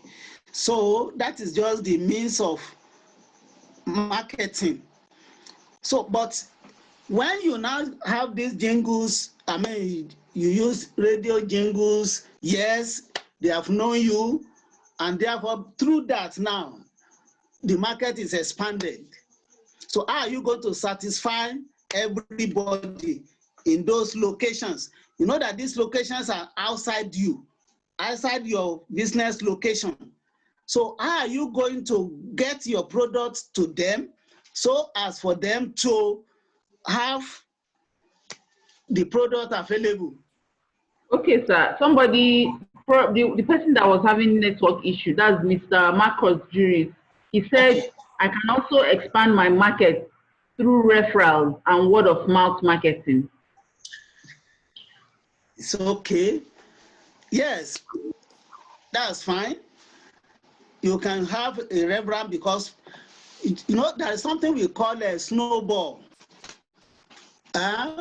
When you know you want to focus on some problem areas, but there is no way you can know all the problems at the time. So when you know one of the problems, that one will also show you another one. That one will also show you another one. So through that particular chain snowballing contacts, you can expand your market. But for them now, for your market, for your product to get access to that particular market, what will you do? That is the real thing. What are the things you need to consider? What are the things you need to take in place? Mr. Yakubu is raising his hand. Okay. Mr. Yakubu Umar. Mr. Yakubu, you can speak, please. Okay, thank you. By building sales outlets. Yes. And on some particular location where the product, where people will have access to that product. Then I would consider the means of transporting this product. Apart from advertising, because advertising is very, very important to create awareness that that product is there for people to know. So I will make use of internet. That is internet, one. Then local FM radio station, like Mrs. Abdulkadir said, is very important to local people. FM stations, people in that locality, in the localities, listen to those FM stations more than any other means of communication. So I will explore that opportunity, so that telling them where to get the product and how to get the product. Okay, thank you very much, Mr. Umar. So all these things we have actually said will involve money. Do you accept it? Mm-hmm. And yes, you are going for this particular loan now. Yes. In your plan, okay, sir, what are the cost implications of each of these? And that is where we are really going. Because at the end of the day, all these things, you have to make your product to be accessible everywhere. Then you should be able to have the cost estimate of whatever thing expansion for your market that you want to do. And you must Sorry, sir. Doctor, sir, please try and round up, sir. Yes, you have just like, you have even the time. Yes, okay. I'm trying to round up now. So okay, what I'm sir, saying is that as we are actually thinking about how to expand our market, all these things must shown in your proposal. And also, you must be able to attach cost implications to whatever means and strategies you want to use to make your product and services to be available in both the local and foreign markets that you want to take them to. So we want to round up this particular session by still saying that you must create a brand for your business to make it unique, make it to stand out, and also don't limit your market. Expand the market, ensure that your services and products are available in the right market where the demands are very, very high. And at the same time, do all things within the shores of your funding so that you are not going to spend more at the expense of the profitability that you are really looking for. So I want to thank you for this particular session, and I thank the moderator also, and I thank all our contributions to the discussion. So I know we are still going to meet in another time. So thank you, Mrs. Uzoku. Thank you, Dr. Kwate. God bless you, sir. Your presentation was very interesting, very interactive, and we appreciate you for that, sir. Now we are rounding up, and we thank all the participants for today, everybody that was online this moment for today's session. Thank you very much. But please, participants, before you go, I sent a notice on the chat box. Kindly sign attendance. If you had signed earlier, it will not be recognized. So it's very important if you can sign your attendance now before you log out. So someone is asking how they sign attendance. You see sign attendance on the same platform. You know how you logged in. The first page where you logged in, you have courses. You clicked on my courses. Check on that platform. You see announcements. Then scroll down a little. Under announcements, you see training date. This one. After that, you see venue. After venue, you see timetable. After timetable, you see each time you want to join. After that, you see attendance. Then click there.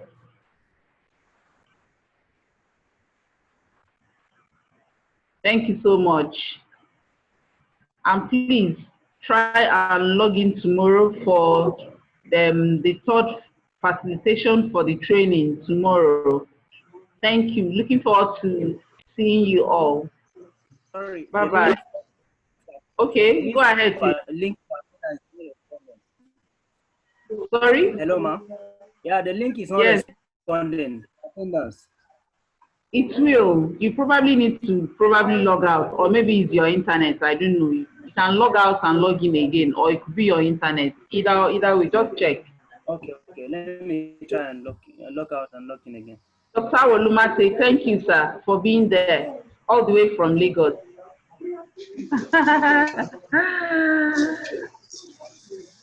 Dr. Helen Iyan, thank you. I appreciate you, Ma. Well done, sir. Thank you very much. I'm also grateful. I enjoyed the program. They say we have only Thank you. God bless you. Dr. Yahaya, thank you. I thought I saw Prof earlier, Professor Yalam. I didn't see her again. I didn't see him again. Okay, thank you, everyone. And okay. Mr. Marcos. Does he have anything to say again? He said, I just mark attendance and it's showing cancel. Okay. Yes, if your attendance is showing cancel, it's because you marked it earlier than now. Because you marked it earlier than now. Please mark your attendance again now. Please. Thank you.